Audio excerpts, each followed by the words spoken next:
പാലാ രൂപത ജന്മം കൊണ്ടിട്ട് 75 വർഷത്തിലേക്ക് പ്രവേശിക്കുകയാണ്.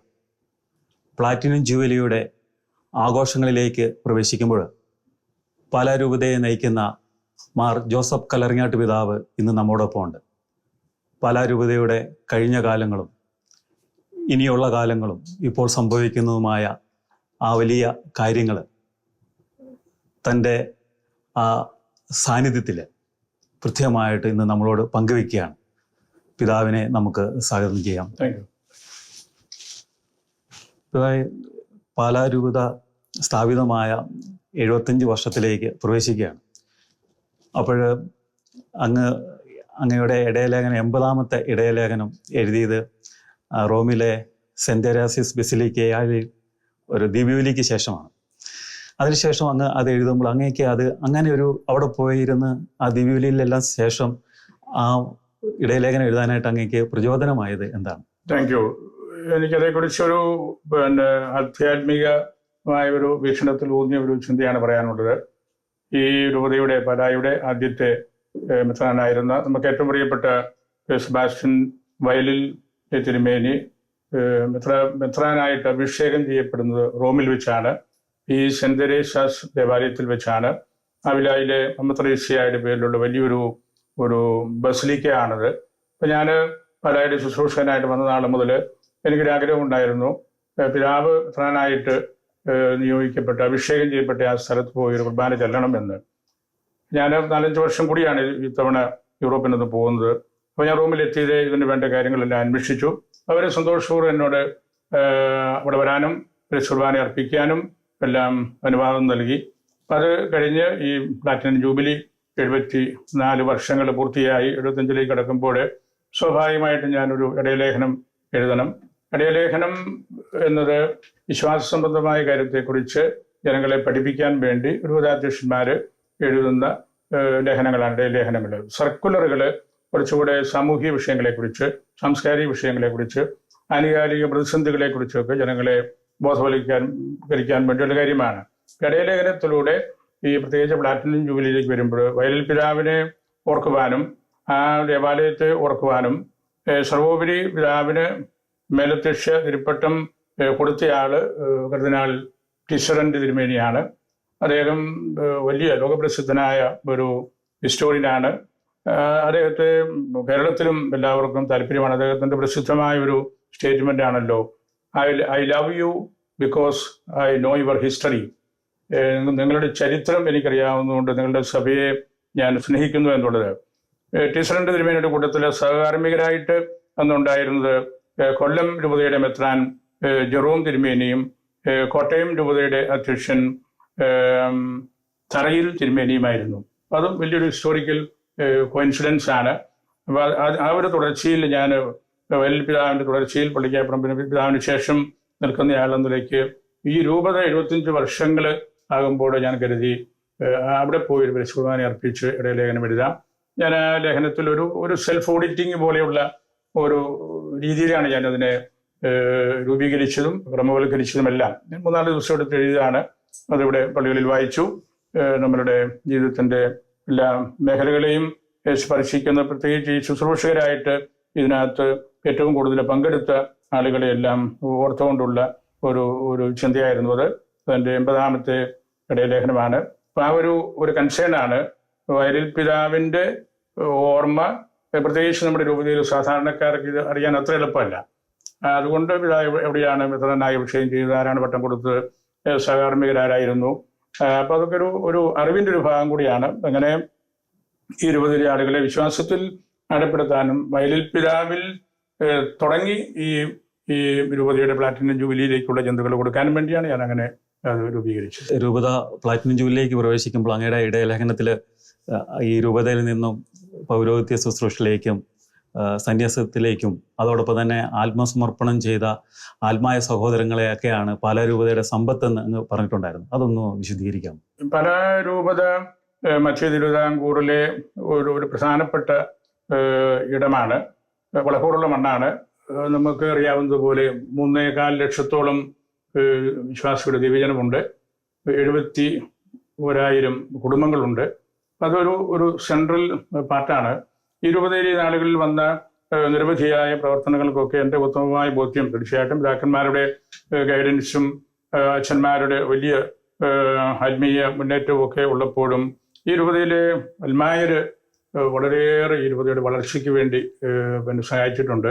പല പ്രത്യേകിച്ച് വളരെ പ്രഗത്ഭരായ അൽമായർക്ക് ജന്മം കൊടുത്ത ഒരു നാളാണ്. ഈ ആധുനിക പാലായുടെ ഒരു കാര്യം പറഞ്ഞാൽ പാലായിൽ നിന്നാണ് ഏറ്റവും കൂടുതൽ മന്ത്രിമാര്, MLA-മാര്, MP-മാര്, സാംസ്കാരിക നേതാക്കന്മാര്, വലിയ സാഹിത്യകാരന്മാർ, കട്ടക്കയം ചെറിയാൻ മാപ്പിളെ പോലെയുള്ളത്, പ്രവിത്താനന്ദ ദേശീയ സാറിനെ പോലെയുള്ളത്, അങ്ങനെയുള്ള വലിയ ഗ്രന്ഥകാരന്മാരും സാഹിത്യകാരന്മാരും രാഷ്ട്രീയ സാംസ്കാരിക രംഗത്ത് നിൽക്കുന്നതുമായ വലിയ ആളുകളുടെ കുടുംബമാണ്. ഒപ്പം പാലായിൽ പ്രസിദ്ധി നേടിയ ധാരാളം കുടുംബങ്ങളുണ്ട്. അൽമായരിൽ വലിയൊരു പങ്ക് ഈ പാലായിൽ എനിക്ക് തോന്നുന്നത് Sureekh Nidhiri, John Nidhiri, RV Thomas, Chevalier PJ Thomas, Mathew Maniyankadan, Chevalier KC Chacko, Devasya Anjoottimangalam, KM Chandy, KM Mathew, TA Thoman sir, MM Jacob sir, Mani sir, NV Joseph sir, ഇങ്ങനെ ഒരു പറ്റം വലിയ ഒരു മൊസൈക്ക് ഓഫ് പേഴ്സൺസ് പ്രഗത്ഭരായ എല്ലാ രംഗത്തും ഉണ്ട്. മറ്റ് ഭരണപരമായ കാര്യത്തിൽ വന്നാലും നമ്മുടെ സംസ്ഥാനത്തിന്റെ ചീഫ് സെക്രട്ടറിമാരായിട്ടും ആ ലെവലിലേക്ക് വന്ന IAS-കാർ, ഇപ്പം ടോം ജോസ് പാലക്കാരനാണ്, എയർപോർട്ട് നിർമ്മിച്ച വിലിയൻ സാറ് പാലക്കാരനാണ്, TK ജോസ് പാലക്കാരനാണ്. അപ്പൊ ആ മേഖലയിലും സിവിൽ സർവീസിലൂടെയും വലിയ വലിയ മുന്നേറ്റങ്ങൾ നടത്താനായിട്ട് സാധിച്ചു. ഇപ്പം നമ്മുടെ ഭരണങ്ങാനത്ത് അൽഫോൻസാമ്മയുടെ ആഘോഷങ്ങളായിട്ട് നമുക്ക് ശരിക്കും പറഞ്ഞാൽ നമ്മൾ അബ്ദുൾ കലാം സാറിനെയും റിവ്യ പാട്ടീലിനെയും പ്രണബ് മുഖർജിയെ എല്ലാം ഇവിടെ കൊണ്ടുവന്നു. അതെല്ലാം ഇവിടുത്തെ അൽമായരുടെ വലിയൊരു ആവേശത്തിന്റെ ഫലമായിട്ടുകൂടിയാണ് അങ്ങനെയുള്ള മീറ്റിങ്ങിലേക്ക് വരാൻ പറ്റുന്നത്. പിന്നെ ഈ ഇടവക ദേവാലയങ്ങൾ നിർമ്മിക്കുന്നു, വൈദിക മന്ദിരങ്ങള്, കൽക്കുരിശുകള്, കുരിശുപള്ളികള്, സിമിത്തേരി കപ്പേളുകൾ തുടങ്ങിയ കാര്യങ്ങളൊക്കെ അതെല്ലാം ഇവിടുത്തെ അൽമായര് നന്നായിട്ട് അതിൽ ഇൻവോൾവ് ആണ്. അച്ഛന്മാരോട് കൂടി സഹകരിച്ച് വളർത്തി വന്ന ഒരു രൂപതയാണ്. അപ്പം അതുകൊണ്ടാണ് ഞാൻ അതിനകത്ത് അങ്ങനെ സൂചിപ്പിച്ചത്. അൽമായരുടെ ഒരു ലീഡർഷിപ്പ് പാലായിൽ എന്നുമുണ്ട്. ഇപ്പൊ സഭാധാരങ്ങൾ വന്നപ്പോഴും ഏറ്റവും ആദ്യം 3 സഭാധാരങ്ങളെ കിട്ടിയത് പാലായ്ക്കാണ്. AT Devasya sir, Shri Thomas sir, John Kacharamattan sir. അതെല്ലാം നമുക്ക് നല്ല കുടുംബങ്ങൾ ഇവിടെ ഉള്ളതുകൊണ്ടും അൽമായര് നല്ലതുപോലെ സഹകരിക്കുന്നതുകൊണ്ടുമാണ് ഈ രൂപതയിൽ കുറെ വളർച്ചയും ഒക്കെ വരുത്താനായിട്ട് നമുക്ക് സാധിച്ചത്. അതോടൊപ്പം തന്നെ ഈ അങ്ങയുടെ മുമ്പേ സഞ്ചരിച്ച വയലിൽ പിതാവും അതുപോലെ തന്നെ പള്ളിക്കപ്പറമ്പ് പിതാവും ഈ രൂപതയ്ക്ക് വേണ്ടി ചെയ്ത ശുശ്രൂഷകൾ, അത് അങ്ങയുടെ തുടർന്നുള്ള ഈ രൂപതയ്ക്ക് വേണ്ടിയുള്ള ശുശ്രൂഷ എത്രമാത്രം സഹായകരമാകുന്നുണ്ട്? തീർച്ചയായിട്ടും അവര് ഇത് ഒറ്റ കാര്യമാണല്ലോ നമ്മൾ ചെയ്തുകൊണ്ടിരിക്കുന്നത്. വയലിൽ പിതാവും പള്ളിക്കപ്പറമ്പ് പിതാവും ഒക്കെ വലിയ പിതാക്കന്മാരാണ്, വലിയ അംഗീകാരമുള്ളവര്. അന്നത്തെ കാലത്ത് വളരെയേറെ സ്വീകാര്യത അവർക്കുണ്ടായിരുന്നു. പാലായുടെ ഒരു പ്രത്യേകത, ഈ മധ്യ തിരുവിതാംകൂറിലെ വിളക്കൂറുള്ള മണ്ണാണ്. പാലാ നമ്മുടെ സ്വർമലബാർ സഭയിലെ 5ാമത്തെ രൂപതയാണ്. നമുക്ക് തൃശ്ശൂര്, ചങ്ങനാശ്ശേരി, കോട്ടയം, എറണാകുളം കഴിഞ്ഞാൽ പിന്നെ വന്ന രൂപത പാലായാണ്. അത് തന്നെ പാലായുടെ ഒരു പ്രത്യേകതയാണ്. ഈ സഭയിൽ പാലായുടെ ആ ഒരു തനിമ എടുത്തു കാണിക്കുന്ന ഒരു കാര്യം തന്നെയാണല്ലോ നമ്മുടെ സഭയിൽ 5ാമത്തെ രൂപതയായിട്ട് നിൽക്കുന്നു. അതിൽ എനിക്ക് തീർച്ചയായിട്ടും വലിയ ഇൻസ്പിറേഷൻ ഈ 2 വലിയ പിതാക്കന്മാരിൽ നിന്നുണ്ട്. ഈ എപ്പിസ്കോപ്പൽ മിനിസ്ട്രി എന്ന് പറയുന്നത് അതൊരു കണ്ടിന്യൂറ്റിയാണ്. സുവിശേഷത്തിൽ നിന്ന് ശ്രീയന്മാരിൽ നിന്നൊക്കെ നമ്മൾ തുടർച്ചയായിട്ട് ഏറ്റുവാങ്ങുന്ന ഒരു സക്സഷനാണ്. അതിൽ ഈ വലിയ പിതാക്കന്മാരുടെ ഇരുവരെ അവരാണല്ലോ ഈ രൂപതയെ വളർത്തിയതും ഇതിന്റെ സംവിധാനങ്ങളെല്ലാം കൊണ്ടുവന്നതും ഇതിന്റെ പാസ്റ്ററലായിട്ടുള്ള ഓറിയന്റേഷൻസ് ഒക്കെ നൽകിയതും ദേവാലയങ്ങൾ പണിതതും വിദ്യാഭ്യാസ സ്ഥാപനങ്ങൾക്ക് വലിയ ഒരു മികവ് കൊണ്ടുവന്നതും ഒക്കെ ഈ പിതാക്കന്മാരാണ്. അപ്പൊ അതിന്റെ തുടർച്ചയിൽ നിൽക്കാൻ സാധിച്ചത് വലിയ കൃപയായിട്ട് ഞാൻ കരുതുകയാണ്. അവർ നൽകിയ ദിശാബോധം അല്ലെങ്കിൽ ഓറിയന്റേഷൻ എന്ന് പറയുന്നത് വളരെ വലുതാണ്. കുടുംബങ്ങളെ കേന്ദ്രീകരിച്ചും കലാലയങ്ങളെ കേന്ദ്രീകരിച്ചും ഒക്കെയുള്ള വലിയ കാര്യങ്ങളായിരുന്നു. പിന്നീട് നിങ്ങൾക്കറിയാവുന്ന പോലെ എപ്പിസ്കോപ്പൽ മിനിസ്ട്രി വളരെ പ്രയാസപ്പെട്ട ഒരു കാലഘട്ടത്തിലൂടെ കടന്നു പോവുകയാണ്. സെന്റ് അഗസ്റ്റിൻ 4-ാം നൂറ്റാണ്ടിൽ പറഞ്ഞല്ലോ, ഈ എപ്പിസ്കോപ്പൽ മിനിസ്ട്രിയെ കുറിച്ച് അദ്ദേഹം പറഞ്ഞത് സർച്ചീന എപ്പിസ്കോപ്പാലിസ് എന്നാണ്. എപ്പിസ്കോപ്പൽ ബേർഡൻ, നമുക്കിന്ന് ഒരുപാട് കാര്യങ്ങളുണ്ട്, ഒരുപാട് മണിക്കൂറുകൾ ഓരോ ദിവസവും നമ്മൾ അധ്വാനിക്കേണ്ടതുണ്ട്. സ്വീകരിക്കപ്പെടാൻ സാധ്യമല്ലാത്ത പല കാര്യങ്ങളും ചിലപ്പോൾ അതിൽ ഉണ്ടായേക്കാം. അപ്പം അങ്ങനെ വരുമ്പോൾ നമുക്കിതൊരു ഇതിനകത്തൊരു ഭാരപ്പെടുത്തുന്ന മോഹം ഉണ്ട്. അത് കൂടിക്കൂടി വരികയാണ്. പക്ഷേ അത് നമ്മൾ കർത്താവിന് വേണ്ടി നടത്തുന്ന ഒരു ശുശ്രൂഷയുടെ ഭാഗമായതുകൊണ്ട് അതിനകത്ത് നമുക്ക് പ്രത്യേകിച്ച് വിഷമിക്കേണ്ട കാര്യമൊന്നുമില്ല. വയലിൽ പിതാവിൻ്റെയും പള്ളിക്കാപ്പമ്പിൽ പിതാവിൻ്റെയും സഭാദർശനവും അവരുടെ പാണ്ഡിത്യവും അവരുടെ വിശുദ്ധിയും അതിൽ നിന്ന് വെട്ടി എടുക്കപ്പെട്ട ഒരു പാറയാണ് ഈ പാലാരൂപത. അതുകൊണ്ട് നമുക്ക് പാലാരൂപതയിൽ മെഡിറ്റേഷനെടുത്ത ശുശ്രൂഷ എന്ന് പറയുന്നത് ആ ഒഴുക്കിലും ആ തുടർച്ചയിലും നിൽക്കുന്നതാണ് ഇതിൻ്റെ ഭാഗ്യം എന്ന് ഞാൻ ആത്മാർത്ഥമായിട്ട് വിശ്വസിക്കുകയാണ്. അതോടൊപ്പം തന്നെ പിതാവ്, ഈ സുറിയാനി ആരാധനകൾ ഒരു സമയത്ത് രൂപതയിൽ നിന്ന് അപ്രത്യക്ഷമായ സമയത്ത് ഈ മാർത്തോമാ നസ്രാണി പാരമ്പര്യം ആ പൈതൃകത്തിലേക്ക് തിരിച്ച് നടക്കുവാനായിട്ട് അങ്ങ് ചെയ്ത ആ പരിശ്രമങ്ങൾ എത്രമാത്രം വിജയം കാണുന്നുണ്ട്? നമുക്ക് അറിയാവുന്ന പോലെ നമ്മുടെ സഭ സുറിയാനി സഭയാണ്. ഈസ്റ്റ് സിറിയക്ക് ഭാഷയും ഈസ്റ്റ് സിറിയക്ക് ലിറ്റർജിയുമാണ് നമ്മളുടെ അടിത്തറ. നമ്മുടെ ഈ വാറ്റിക്കാൻ II അടുത്ത നാൾ വരെ അത് പൂർത്തിയാകുന്നതും വരെ നമ്മൾ സുറിയാനിയിലായിരുന്നല്ലോ നമ്മുടെ കുർബാനയും നമ്മുടെ യാമപ്രാർത്ഥനകളും എല്ലാം. അപ്പം അത് ആ ഒരു പതിറ്റാണ്ടുകൾ നമ്മളെ ഈശോയെക്കുറിച്ചും സുവിശേഷത്തെക്കുറിച്ചും സത്യവിശ്വാസത്തെക്കുറിച്ചും ഒക്കെ പഠിപ്പിച്ച ഒരു ഭാഷയാണത്. അതിലെനിക്ക് തോന്നിയിട്ടുള്ളൊരു കാര്യം, ഈ പാലായിക്ക് അതിനൊരു വലിയൊരു പ്രത്യേകതയുണ്ട്. പാലായുടെ വലിയ കോൺട്രിബ്യൂഷൻ 16-ാം നൂറ്റാണ്ട് മുതൽ നമ്മൾ വിദേശ ആധിപത്യത്തിൻ്റെ ആ നാടുകളിലൊക്കെ കടുത്തുരുത്തിക്കാരൻ കടവിൽ ചാണ്ടി വലിയൊരു പണ്ഡിതനായിരുന്നു. സുറിയാനി മലയാളത്തെക്കാൾ അദ്ദേഹത്തിന് അറിയാമായിരുന്നു. പിന്നീട് ആ കാലത്ത് നമുക്ക് ആദ്യ ഏകദേശീയ മെത്രാനായിട്ട് വന്ന പറമ്പിൽ പള്ളി വീട്ടിൽ ചാണ്ടി മെത്രാപ്പൊലീത്ത സുറിയാനി പണ്ഡിതനായിരുന്നു. പാറമാക്കൽ തോമാക്കത്തനാര്, നിധീരിക്കൽ മാണിക്കത്തനാര്, പനംകുടിക്കൽ വല്യച്ഛൻ,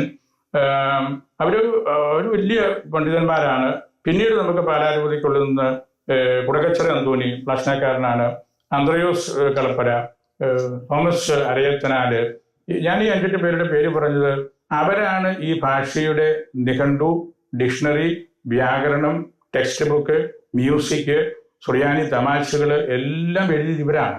അപ്പം അത് നമുക്കൊരു ധാർമ്മികമായ ഒരു ഉത്തരവാദിത്വം കൂടി ഉണ്ട് പാലാരൂപതയ്ക്ക്. ഇത് ഒക്കോസ് അത് അന്നത്തെ അൺഡിവൈഡഡ് ചങ്ങനാശ്ശേരി ആണല്ലോ.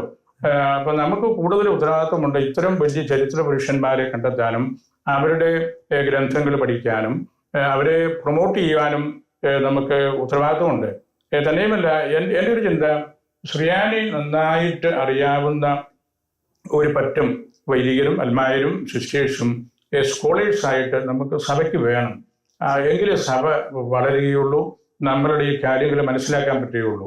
അതിൻ്റെ മറ്റൊരു തലമാണ് വളരെ ലളിതമായ സംഗീതങ്ങൾ പരിശുദ്ധ കുർബാനയിലും യാമപ്രാർത്ഥനയിലും ഉപയോഗിക്കാൻ വിശ്വാസികളെ തയ്യാറാക്കുക. ഇപ്പം നമ്മൾ ലാഹുമാറ, അന്തീശാലാഹ, അല്ലെങ്കിൽ സ്വർഗസ്വനായ പിതാവേ, അങ്ങനെയുള്ള പ്രാർത്ഥനകൾ നമ്മുടെ ഈ രൂപതയിൽ കുട്ടികളൊക്കെ നന്നായിട്ട് ഇത് പിക്കപ്പ് ചെയ്യുന്നുണ്ട്.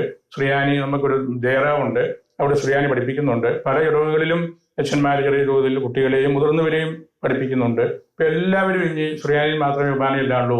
ഞാനതൊന്നും പറയുന്നില്ല. ഞാൻ പലപ്പോഴും ആവശ്യമുള്ളപ്പോൾ വലിയ ഇടവക സമൂഹത്തിലും കൊച്ചു പള്ളികളിലും ഞാൻ അർപ്പിക്കാറുണ്ട്. മറ്റത് നമുക്കിനി എളുപ്പമല്ല.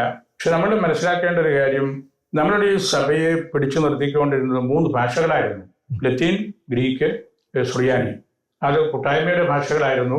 അതുകൊണ്ടാണ് ബെനഡിക്ട് പരിശുദ്ധാനെ പോലുള്ള ആളുകൾ ഈ മൂലഭാഷകൾ നമ്മൾ പഠിക്കണം, അത് വിട്ടുകളയരുത് എന്ന് ഗൗരവതരമായിട്ട് നമ്മളോട് പറഞ്ഞ് പഠിപ്പിച്ചത്. സെമിനാരികളിലൊക്കെ നമ്മൾ ട്രൈ ചെയ്യുന്നുണ്ട്. എൻ്റെ ഒരു ബോധ്യം, ആ ഒരു പരിശ്രമം കുറേയെങ്കിലും വിജയം കണ്ടിട്ടുണ്ട്. പലതലങ്ങളിൽ ആഴമായിട്ട് പഠിക്കുന്നവരുണ്ട്, ഡിഗ്രിക്ക് ചേർന്ന് പഠിക്കുന്നവരുണ്ട്, കൊച്ചുകുട്ടികൾ പാട്ട് പഠിക്കുന്നവരുണ്ട്, അമ്മച്ചിമാർ മലയാളം കൂടെ ഉപയോഗിച്ചുള്ള വാക്കുകൾ ഉപയോഗിക്കുന്നുണ്ട്. അങ്ങനെ ഒരു സുറിയാനി കൾച്ചർ രൂപപ്പെടുത്താനും അതിൻ്റെ ഉത്തമാംശങ്ങൾ മനസ്സിലാക്കാനും പറ്റുന്നുണ്ട്. പ്രത്യേകിച്ച് നമ്മുടെ ഔട്ട്സൈഡ് ഇന്ത്യ രൂപതയിലുള്ള യങ്സ്റ്റേഴ്സ് ഈ കാര്യത്തിൽ വലിയ കോൺട്രിബ്യൂഷൻ നൽകുന്നുണ്ട്. നമുക്ക് 4 പ്രധാനപ്പെട്ട രൂപതകളാണുള്ളത്. അവിടെയുള്ള ചെറുപ്പക്കാർ നാട്ടിലുള്ള നമ്മുടെ ആളുകളെക്കാൾ കൂടുതൽ ആവേശത്തോടെ ഈ ഭാഷയും ഈ ലൈംഗിക പൈതൃകവും ഈ പരിശുദ്ധ കുർബാനയുടെ 3 രൂപങ്ങളും യാമപ്രാർത്ഥനയും ഒക്കെ മൂലഭാഷയിൽ തന്നെ എല്ലാവരും പഠിക്കണം എന്നുള്ള വലിയ ഒരു എക്ലീഷ്യൽ കോൺഫിഡൻസോടുകൂടി മുമ്പോട്ട് പോകുന്നുണ്ട്. അതുകൊണ്ടത് അല്പമെങ്കിലും നമ്മുടെ രൂപതയിലും അത് വിജയം കണ്ടതിലുള്ള സംതൃപ്തിയാണ് എനിക്കുള്ളത്. അതോടൊപ്പം തന്നെ പിതാവെ, അതേപോലെ തന്നെയാണ് ഈ കരിസ്മാറ്റിക് നവീകരണം സഭയിൽ വന്നപ്പോൾ ഒരു ആത്മീയ ഉണർവുണ്ടായത്. അത് എന്തുമാത്രം നമ്മുടെ പാലാരൂപതയ്ക്ക് അതൊരു മുതൽക്കൂട്ടായി മാറിയിട്ടുണ്ട്? കരിസ്മാറ്റിക് നവീകരണത്തെക്കുറിച്ച് എനിക്ക് പറയാനുള്ളൊരു കാര്യം, നമുക്ക് പലപ്പോഴും ഒരു തെറ്റിദ്ധാരണയുണ്ട്. കസ്മാറ്റിക് കാര്യങ്ങൾ ഈ അടുത്ത നാളിൽ 30-40 കൊല്ലത്തിന് മുമ്പ് വന്നതാണ്. എൻ്റെ അടിസ്ഥാനപരമായ ചിന്ത അതേക്കുറിച്ച് ന്യൂ ടെസ്റ്റമെന്റിൽ നിറഞ്ഞു നിൽക്കുന്ന ഒരു കാര്യം കരിസ്മാത്താകളുടെ നല്ല ഫലപ്രദമായ ഉപയോഗമാണ്. അതിൻ്റെ കോർഡിനേറ്റിംഗ് ആയിട്ടുള്ള സംവിധാനങ്ങളാണ്. ഇപ്പം കോറിന്തോസിലെ സഭയെക്കുറിച്ച് നമ്മൾ നോക്കുമ്പോൾ അവിടെ എല്ലാവരും കരിസ്മാത്താകൾ, ദൈവകൃപകൾ, നല്ലതുപോലെ ദാനങ്ങൾ, വരങ്ങൾ ഉപയോഗിച്ച് ജീവിക്കുന്ന ആളായിരുന്നു. പൗലോസ്ലീഹ അതിനെ പ്രൊമോട്ട് ചെയ്തിരുന്നു. പെന്തക്കോസ്തായിൽ നമുക്ക് ഈ പരിശുദ്ധ റുഹായുടെ, പരിശുദ്ധാത്മാവിൻ്റെ വലിയൊരു കൃപ സമൂഹത്തിലേക്ക് ഒഴുകി. അവിടെ 2 കാര്യങ്ങളാണുള്ളത്. ഒന്ന്, പെന്തക്കോസ്തായിൽ വലിയ ആരവത്തോടെ ജീതാളുകളുടെ രൂപത്തിൽ, ഇടിമുഴക്കത്തിൽ എല്ലാം ആത്മാവ് ഇറങ്ങി വന്നു, അവരെ മൂവ് ചെയ്യിപ്പിച്ചു. പത്രോസ് ശ്ലീഹായുടെ വലിയ പ്രസംഗം, ഒറ്റ പ്രസംഗത്തിൽ 3000 പേർക്ക് ഈശോയെ കൊടുക്കാൻ പറ്റി. ഈശോ നൽകുന്ന മറ്റൊരു കാര്യം, he breath on the apostles. ശ്ലീഹന്മാരുടെ മേൽ ഈശോ നിശ്വസിച്ചു. ആ നിശ്വസനത്തിന് വലിയ പ്രാധാന്യമുണ്ട്. ഏറ്റവും നല്ല കരിസ്മാറ്റിക് മൂവ്മെന്റ് ഈ നിശ്വസനമാണ്. ഇപ്പോഴുള്ള നമ്മളുടെ കരിസ്മാറ്റിക് മൂവ്മെന്റ് മറ്റനേകം മൂവ്മെന്റ്സ് പോലെ സഭയിലെ ലിറ്റർജിക്കൽ മൂവ്മെന്റ്സ് വന്നു, യൂക്കറിസ്റ്റിക് മൂവ്മെന്റ്സ് വന്നു, ബിബ്ലിക്കൽ മൂവ്മെന്റ്സ് വന്നു. അങ്ങനെ വന്ന പല കാര്യങ്ങളിൽ ഒന്നാണ് ഈ തരത്തിലുള്ള കരിസ്മാറ്റിക് മൂവ്മെന്റ്സും. എനിക്കതേക്കുറിച്ച് പറയാനുള്ളത്, നമ്മൾ ഓരോ അടിസ്ഥാന ദൈവശാസ്ത്രം, ഓരോ ക്രൈസ്തവനും മറ്റൊരു ക്രിസ്തുവാണ്, ആൾത്തർ ക്രിസ്തുസ്. ഓരോ ക്രൈസ്തവനും മറ്റൊരു റുഹാദിശയാണ്, ആൾത്തർ പാരാക്ലേത്തോസ്. ഓരോ ക്രൈസ്തവനും മറ്റൊരു സഭയാണ്, ആൾത്തര എക്ലീസിയ. ഇതാണ് ഫണ്ടമെന്റൽസ് എന്ന് പറയുന്നത്. അതിൽ നിന്നുകൊണ്ട് നമുക്ക് ഈ മൂവ്മെന്റ്സിനെ നമ്മൾ വേണ്ട രീതിയിൽ വിലയിരുത്തുമ്പോൾ നമുക്കത് ഉപകാരപ്രദമാണ്. അത് ഏതെങ്കിലും ചുരുക്കം ചില വ്യക്തികളുടെയോ ചുരുക്കം ചില പ്രദേശങ്ങളുടെയോ ഒരു കാര്യമായിട്ട് മാത്രം നമ്മൾ എടുക്കരുത്. ഓരോ ഇടവകയിലെയും അൾത്താരയിലാണ് ഈ മൂവ്മെന്റ് ഉണ്ടാകേണ്ടത്. ഈ റുഹാദിശയോടും ഈശോയോടും സഭയോടുമുള്ള ആ മൂവ്മെന്റ്, ആ ഒരു തീഷ്ണത നമ്മുടെ കണ്ണുകൾ തുറക്കേണ്ടതും ജ്വലിക്കേണ്ടതും ദൈവവചനം പ്രസംഗിക്കേണ്ടതുമെല്ലാം നമ്മളുടെ ഇടവക കമ്മ്യൂണിറ്റിയിലാണ്. അതിലൂടെയാണ് നമ്മൾ സഭയുടെ ഡോക്ട്രിൻസും ഡോഗ്മായും കാറ്റഗീസിസും ഒക്കെ പഠിപ്പിക്കേണ്ടത്. ഇന്ന് തീർച്ചയായിട്ടും നമ്മുടെ രൂപതയിലും ബൈബിൾ കൺവെൻഷൻസ് വളരെ നന്നായി നടത്താറുണ്ട്. 80,000-ഓളം ആളുകളൊക്കെ വന്നു കൂടിയ ദിവസങ്ങളുണ്ട്. അത് ഞാൻ പറഞ്ഞ ഈ മൂവ്മെന്റിന്റെ ഭാഗമായിട്ട് വരുന്നതാണ്. അതിന് നല്ല വചന പ്രഘോഷണമുണ്ട്. ഏറ്റവും പ്രധാനമായിട്ട് ഞാൻ കാണുന്നത് 1000-കണക്കിന് ആളുകൾ അവിടെ വന്ന് പരിശുദ്ധ ഉപസാരം സ്വീകരിക്കുന്നുണ്ട്. അപ്പം അങ്ങനെയുള്ള നല്ല വശങ്ങൾ അതിനകത്തുണ്ട്.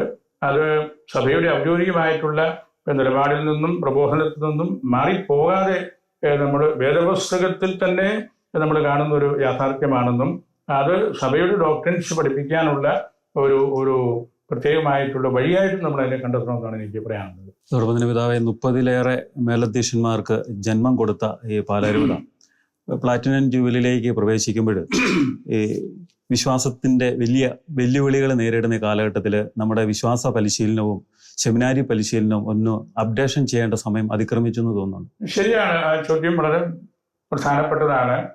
നമ്മളുടെ സിനഡുകളിലും CBC മീറ്റിങ്ങിലും KCBCയിലുമൊക്കെ ഈ വിഷയം, ഇപ്പോൾ ഈ പറഞ്ഞ വിഷയം നിരന്തരമായിട്ട് ചർച്ചയ്ക്ക് എടുക്കാറുള്ളതാണ്. വൈദിക പരിശീലനത്തിൽ നമ്മൾ വരുത്തേണ്ട വ്യത്യാസങ്ങൾ, അതുപോലെ കാറ്റഗറ്റിക്കലായിട്ടുള്ള കാര്യത്തിൽ എനിക്ക് അതേക്കുറിച്ച് ഒന്ന് സൂചിപ്പിക്കാനുള്ളത്, ഈ കാറ്റഗസിസ് കേവലം ടെക്സ്റ്റ് ബുക്കുകളിൽ മാത്രം ഒതുങ്ങി നിൽക്കുന്ന ഒരു സെക്കുലർ ടോപ്പിക്ക് നമ്മൾ പഠിപ്പിക്കുന്നത് പോലെ ഉള്ളൊരു വിഷയമല്ല.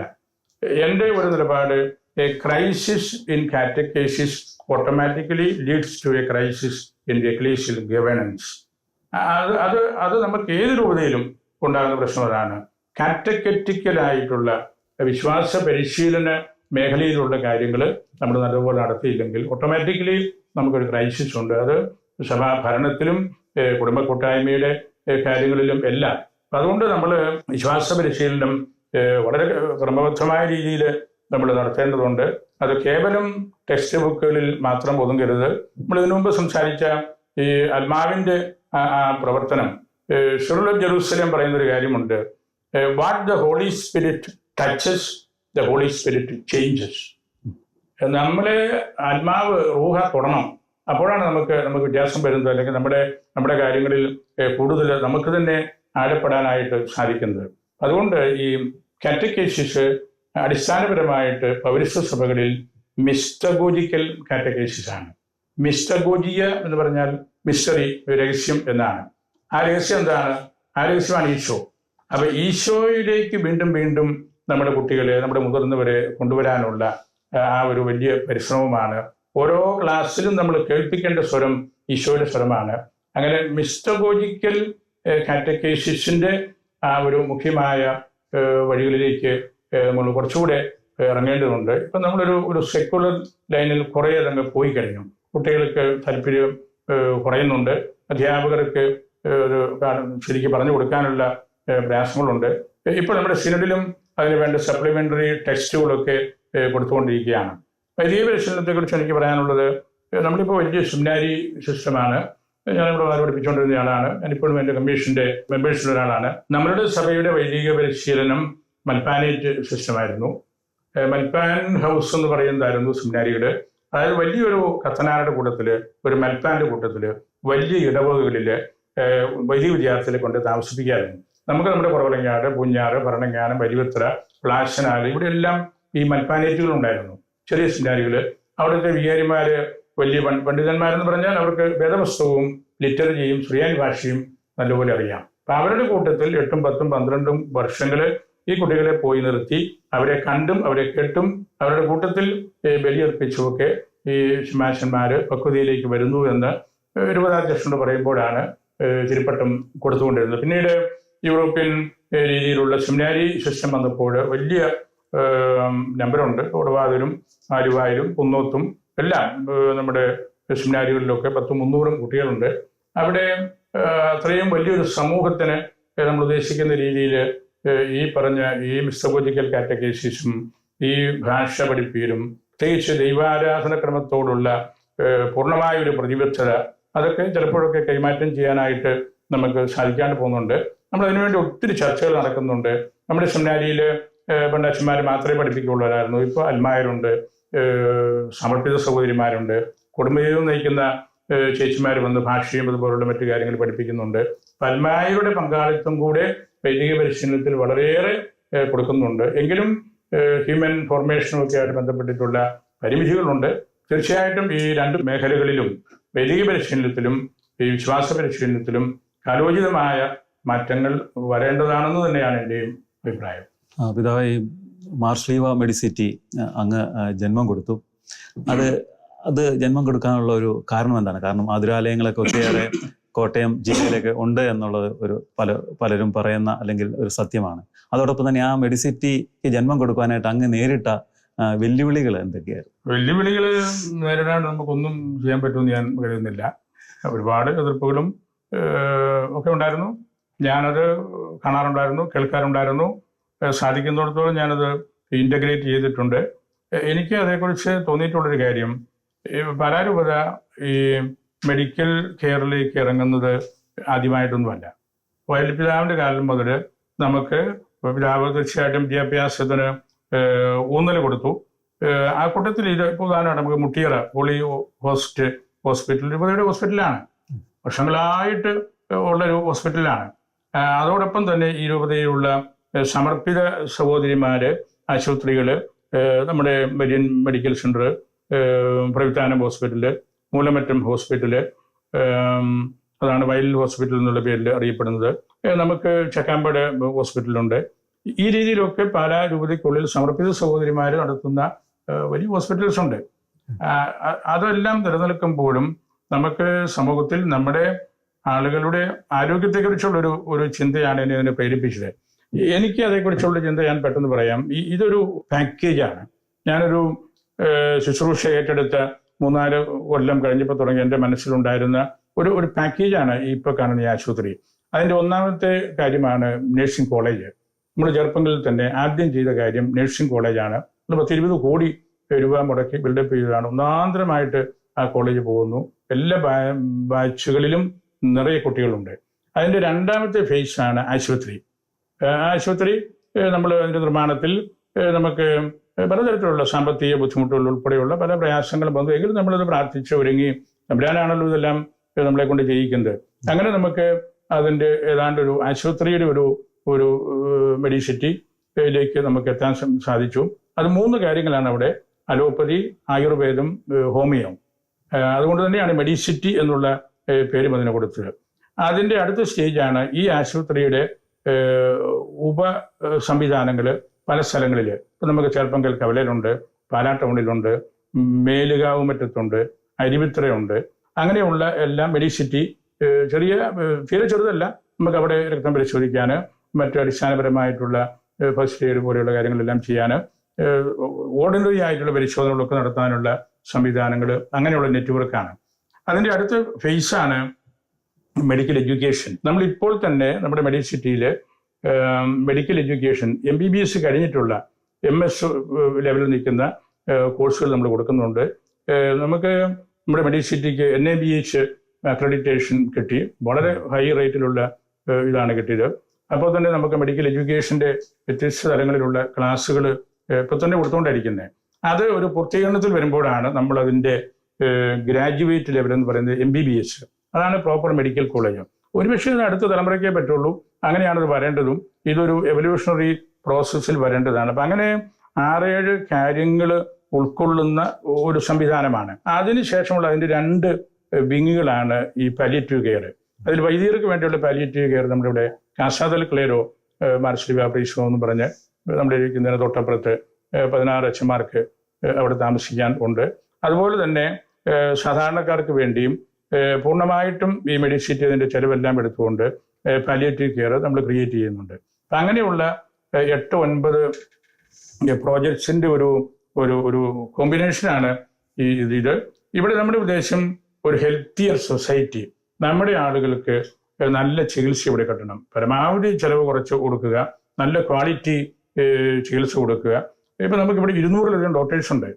മെഡിസിറ്റിയിൽ 200-ലധികം ഡോക്ടേഴ്സ് വളരെ സ്റ്റാർ വാല്യൂ നിലവാരത്തിലുള്ളവരും വളരെ നല്ല ക്വാളിറ്റി സർവീസ് കൊടുക്കുന്നവരുമായ ആളുകളാണ്.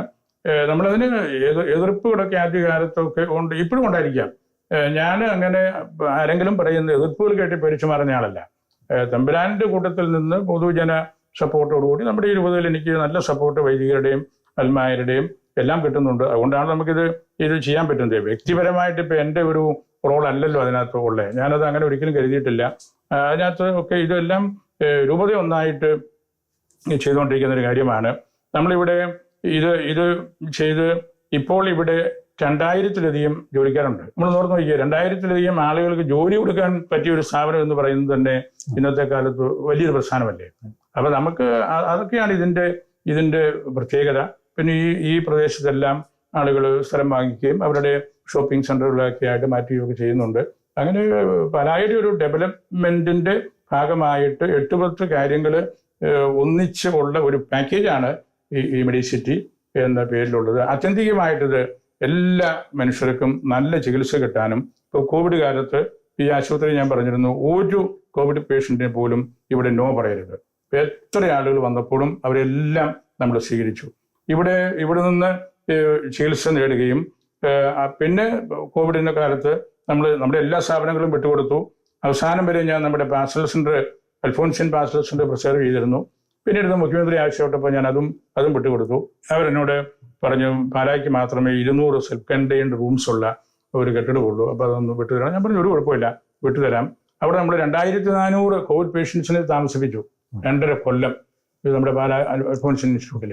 അപ്പം അങ്ങനെയുള്ള ശുശ്രൂഷകൾ, മനുഷ്യന് ഉപകാരമുള്ള കാര്യങ്ങൾ ചെയ്യണം, എല്ലാ മനുഷ്യർക്കും ഇതുകൊണ്ട് ഉപകാരം കിട്ടണം എന്നുള്ള ആ ഒരു ചിന്തയാണ് ഈ മെഡിസിറ്റി രൂപീകരിക്കാൻ. അപ്പം നഴ്സിംഗ് കോളേജിനും മദർ ഹോസ്പിറ്റൽ വേണമല്ലോ. അപ്പം അങ്ങനെയുള്ള വലിയൊരു ലിങ്കിങ് ആണ് ഇതിലേക്ക് വരാനായിട്ട് എന്നെ പ്രേരിപ്പിച്ചത്. അതോടൊപ്പം തന്നെ പിതാവേ, ഒരു കാലത്ത് നമ്മുടെ പാലാ രൂപതയിലെ കർഷകരായിരുന്നു ശക്തിയും സമ്പത്തും ഒക്കെ. ഇപ്പോൾ ഈ കാർഷിക മേഖലയിലേക്ക് നേരിടുന്ന വെല്ലുവിളികളെ കർഷകർ കുറഞ്ഞു പോകുന്നു. അപ്പോൾ അതിനെയൊക്കെ എങ്ങനെയാണ് നമ്മുടെ പാലാ രൂപത ആ വെല്ലുവിളികളിലും പ്രശ്നങ്ങളിലൊക്കെ അവരോടൊപ്പം ചേർന്ന് നിൽക്കുന്നത്? പറഞ്ഞത് വളരെ ശരിയാണ്. പാലാ രൂപത കൃഷിക്കാരുടെ കേന്ദ്രമാണ്. എല്ലാവരും കൃഷിക്കാരാണ്. എനിക്ക് അതേക്കുറിച്ച് തോന്നിയിട്ടുള്ളത്, നമ്മൾ കർഷകരെന്ന് പറയുമ്പോൾ കൃഷിയും കച്ചവടവും ബാങ്കിങ്ങും പൊതുപ്രവർത്തനവും രാഷ്ട്രീയവും സാംസ്കാരിക മുന്നേറ്റങ്ങളും എല്ലാം കൊണ്ടു നടന്ന ഒരു ജനതയാണ് പാലക്കാർ. ഞാൻ മുമ്പ് IAS-കാരുടെയും മന്ത്രിമാരുടെയൊക്കെ പേര് പറഞ്ഞല്ലോ, അവരെല്ലാം നല്ല കർഷകരാണ്. അപ്പം കാർഷിക മേഖല എന്ന് പറയുന്നത് നമ്മളുടെ എല്ലാവരുടെയും, നമ്മൾ കണ്ടതും കേട്ടതും പഠിച്ചതും നമ്മുടെ മാതാപിതാക്കൾ നമ്മളെ പഠിപ്പിച്ചതുമായ കാര്യങ്ങളാണത്. പൊതുവേ ഉള്ളൊരു പഴഞ്ചൊല്ലുണ്ടല്ലോ, agriculture is the best culture. ഏറ്റവും നല്ല പണി കൃഷിപ്പണിയാണ്. ഏറ്റവും നല്ല സംസ്കാരവും കാർഷിക മേഖലയോട് ബന്ധപ്പെട്ട സംസ്കാരമാണ്. പാലായുടെ കിഴക്കൻ പ്രദേശം എല്ലാം മലയോരങ്ങളാണ്. അവിടെ എല്ലാവരും കർഷകരാണ്. പടിഞ്ഞാറോട്ട് വരും തോറും ആ കാർഷിക മേഖല കുറച്ച് കൂടെ വ്യത്യസ്തമായിട്ടുള്ളൊരു രീതിയിലാണ് എനിക്ക് തോന്നുന്നത്. കൂടുതൽ പച്ചക്കറി തോട്ടങ്ങളും പിന്നെ മത്സ്യബന്ധനത്തോട് ബന്ധപ്പെട്ട മേഖലയോടൊക്കെ ബന്ധപ്പെടുന്ന ആളുകൾ ഒക്കെ ഉണ്ട്. ഈ കാർഷിക മേഖലയിൽ വലിയ പ്രശ്നങ്ങളുണ്ട്. മലയോര പ്രദേശങ്ങളിൽ താമസിക്കുന്നവർക്ക് ഉരുൾപൊട്ടൽ, താഴ്വരയിലുള്ളവർക്ക് വെള്ളപ്പൊക്കം, പിന്നെ വനാതിർത്തിയിൽ തങ്ങുന്നവർക്ക് കാട്ടുമൃഗങ്ങളുടെ ശല്യമുണ്ട്. നമ്മളിതിന് വർഷങ്ങളായിട്ട് പള്ളിക്കാപ്പറമ്പിൽ പിതാവിൻ്റെ കാലത്തും ഈ കർഷകരോട് വലിയ പ്രതിബദ്ധത പിതാവ് കാണിച്ചിരുന്നു. നമ്മൾ പിന്നീട് കർഷക ദളങ്ങൾ, കർഷക ബാങ്ക്, അടുക്കളത്തോട്ടം, പച്ചക്കറിത്തോട്ടം, കുടുംബകൃഷി, കർഷക മാർക്കറ്റ്, വാല്യൂ ആഡഡ് പ്രോഡക്ട്സ് കൊടുക്കുന്ന സെന്റേഴ്സ്, റബ്ബർ തൈ, തെങ്ങിൻ തൈ, കുരുമുളക് തൈയൊക്കെ ആളുകൾക്ക് ദാനമായിട്ട് നൽകുക, ഇങ്ങനെയുള്ള ഒരുപാട് പ്രസ്ഥാനങ്ങൾ നമ്മൾ ചെയ്തുകൊണ്ടാണ് ഇരിക്കുന്നത്. പാലായിൽ കരൂര് കേന്ദ്രമാക്കി നമുക്കൊരു ഇൻഡസ്ട്രിയൽ എസ്റ്റേറ്റ് ഉണ്ട്. വയലിൽ പിതാവിൻ്റെ കാലത്ത് തുടങ്ങിയ പ്രസ്ഥാനമാണ്. അവിടെയുള്ള 5 ഏക്കർ സ്ഥലം നമ്മൾ ഈ കാർഷിക മേഖലയിലുള്ള ഒരു സംസ്ഥാനത്തിന് വേണ്ടി വിട്ടുകൊടുത്തിരിക്കുകയാണ്. അവിടെ വലിയ ഫാക്ടറിയൊക്കെ വരുന്നുണ്ട്. അതിന് നമുക്ക് നെമാഡിൻ്റെയും അങ്ങനെയുള്ള സഹായമൊക്കെ കിട്ടും. അവർ വന്ന് പ്രോത്സാഹിപ്പിച്ചും അവരുടെ ഒരു താല്പര്യത്തോടും കൂടിയാണ് നമ്മൾ ചെയ്യുന്നത്. അതുകൊണ്ട് സാധിക്കുന്ന വിധത്തിലെല്ലാം കർഷകരെ നമ്മൾ കൂട്ടത്തിൽ നിർത്തുന്നുണ്ട്. നമ്മളെല്ലാവരും കർഷകരാണ്. അപ്പോൾ കാർഷിക മേഖലയിലെ പ്രതിസന്ധികൾ എനിക്ക് വളരെ വ്യക്തമായിട്ടറിയാം. ഞാനൊരു കർഷക കുടുംബത്തിലെ ആളാണ്, ഒരു ഇടത്തരം കുടുംബത്തിലെ ആളാണ്. കൃഷിപ്പണിയും അതിൻ്റെ സാധ്യതകളും അതിൻ്റെ പരാജയങ്ങളും അതിൻ്റെ മേന്മകളും ഒക്കെ വളരെ നന്നായിട്ട് അറിയാവുന്ന ഒരാളാണ് ഞാൻ. അപ്പോൾ എനിക്കതുകൊണ്ട് കർഷകരുമായിട്ട് ബന്ധപ്പെടുന്ന എല്ലാ സമ്മേളനങ്ങളും ഞാൻ പങ്കെടുക്കാറുണ്ട്.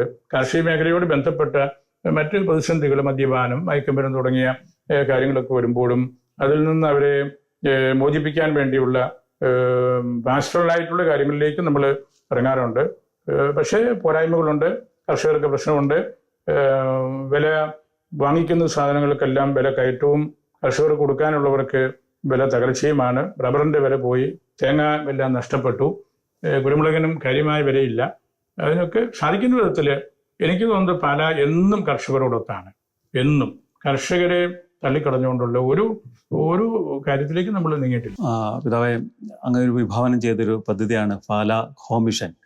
അതിൻ്റെ ഭാഗമായിട്ട് എല്ലാ ഭവനങ്ങളിലും നമ്മുടെ സമർപ്പിതരായിട്ടുള്ള സിസ്റ്റേഴ്സ് പ്രവേശിക്കുക, അവരുടെ സങ്കടങ്ങളും സന്തോഷങ്ങളെല്ലാം ഇരുന്ന് കേൾക്കുക, പിന്നെ അവർക്ക് വേണ്ടി പ്രാർത്ഥിക്കുക. അങ്ങനെ ഒരു പദ്ധതി അങ്ങ് വിഭാവനം ചെയ്തു. ഇപ്പോഴേണ്ട് 100-ലേറെ ഇടവകളിൽ അവർ സന്ദർശിച്ചു കഴിഞ്ഞു.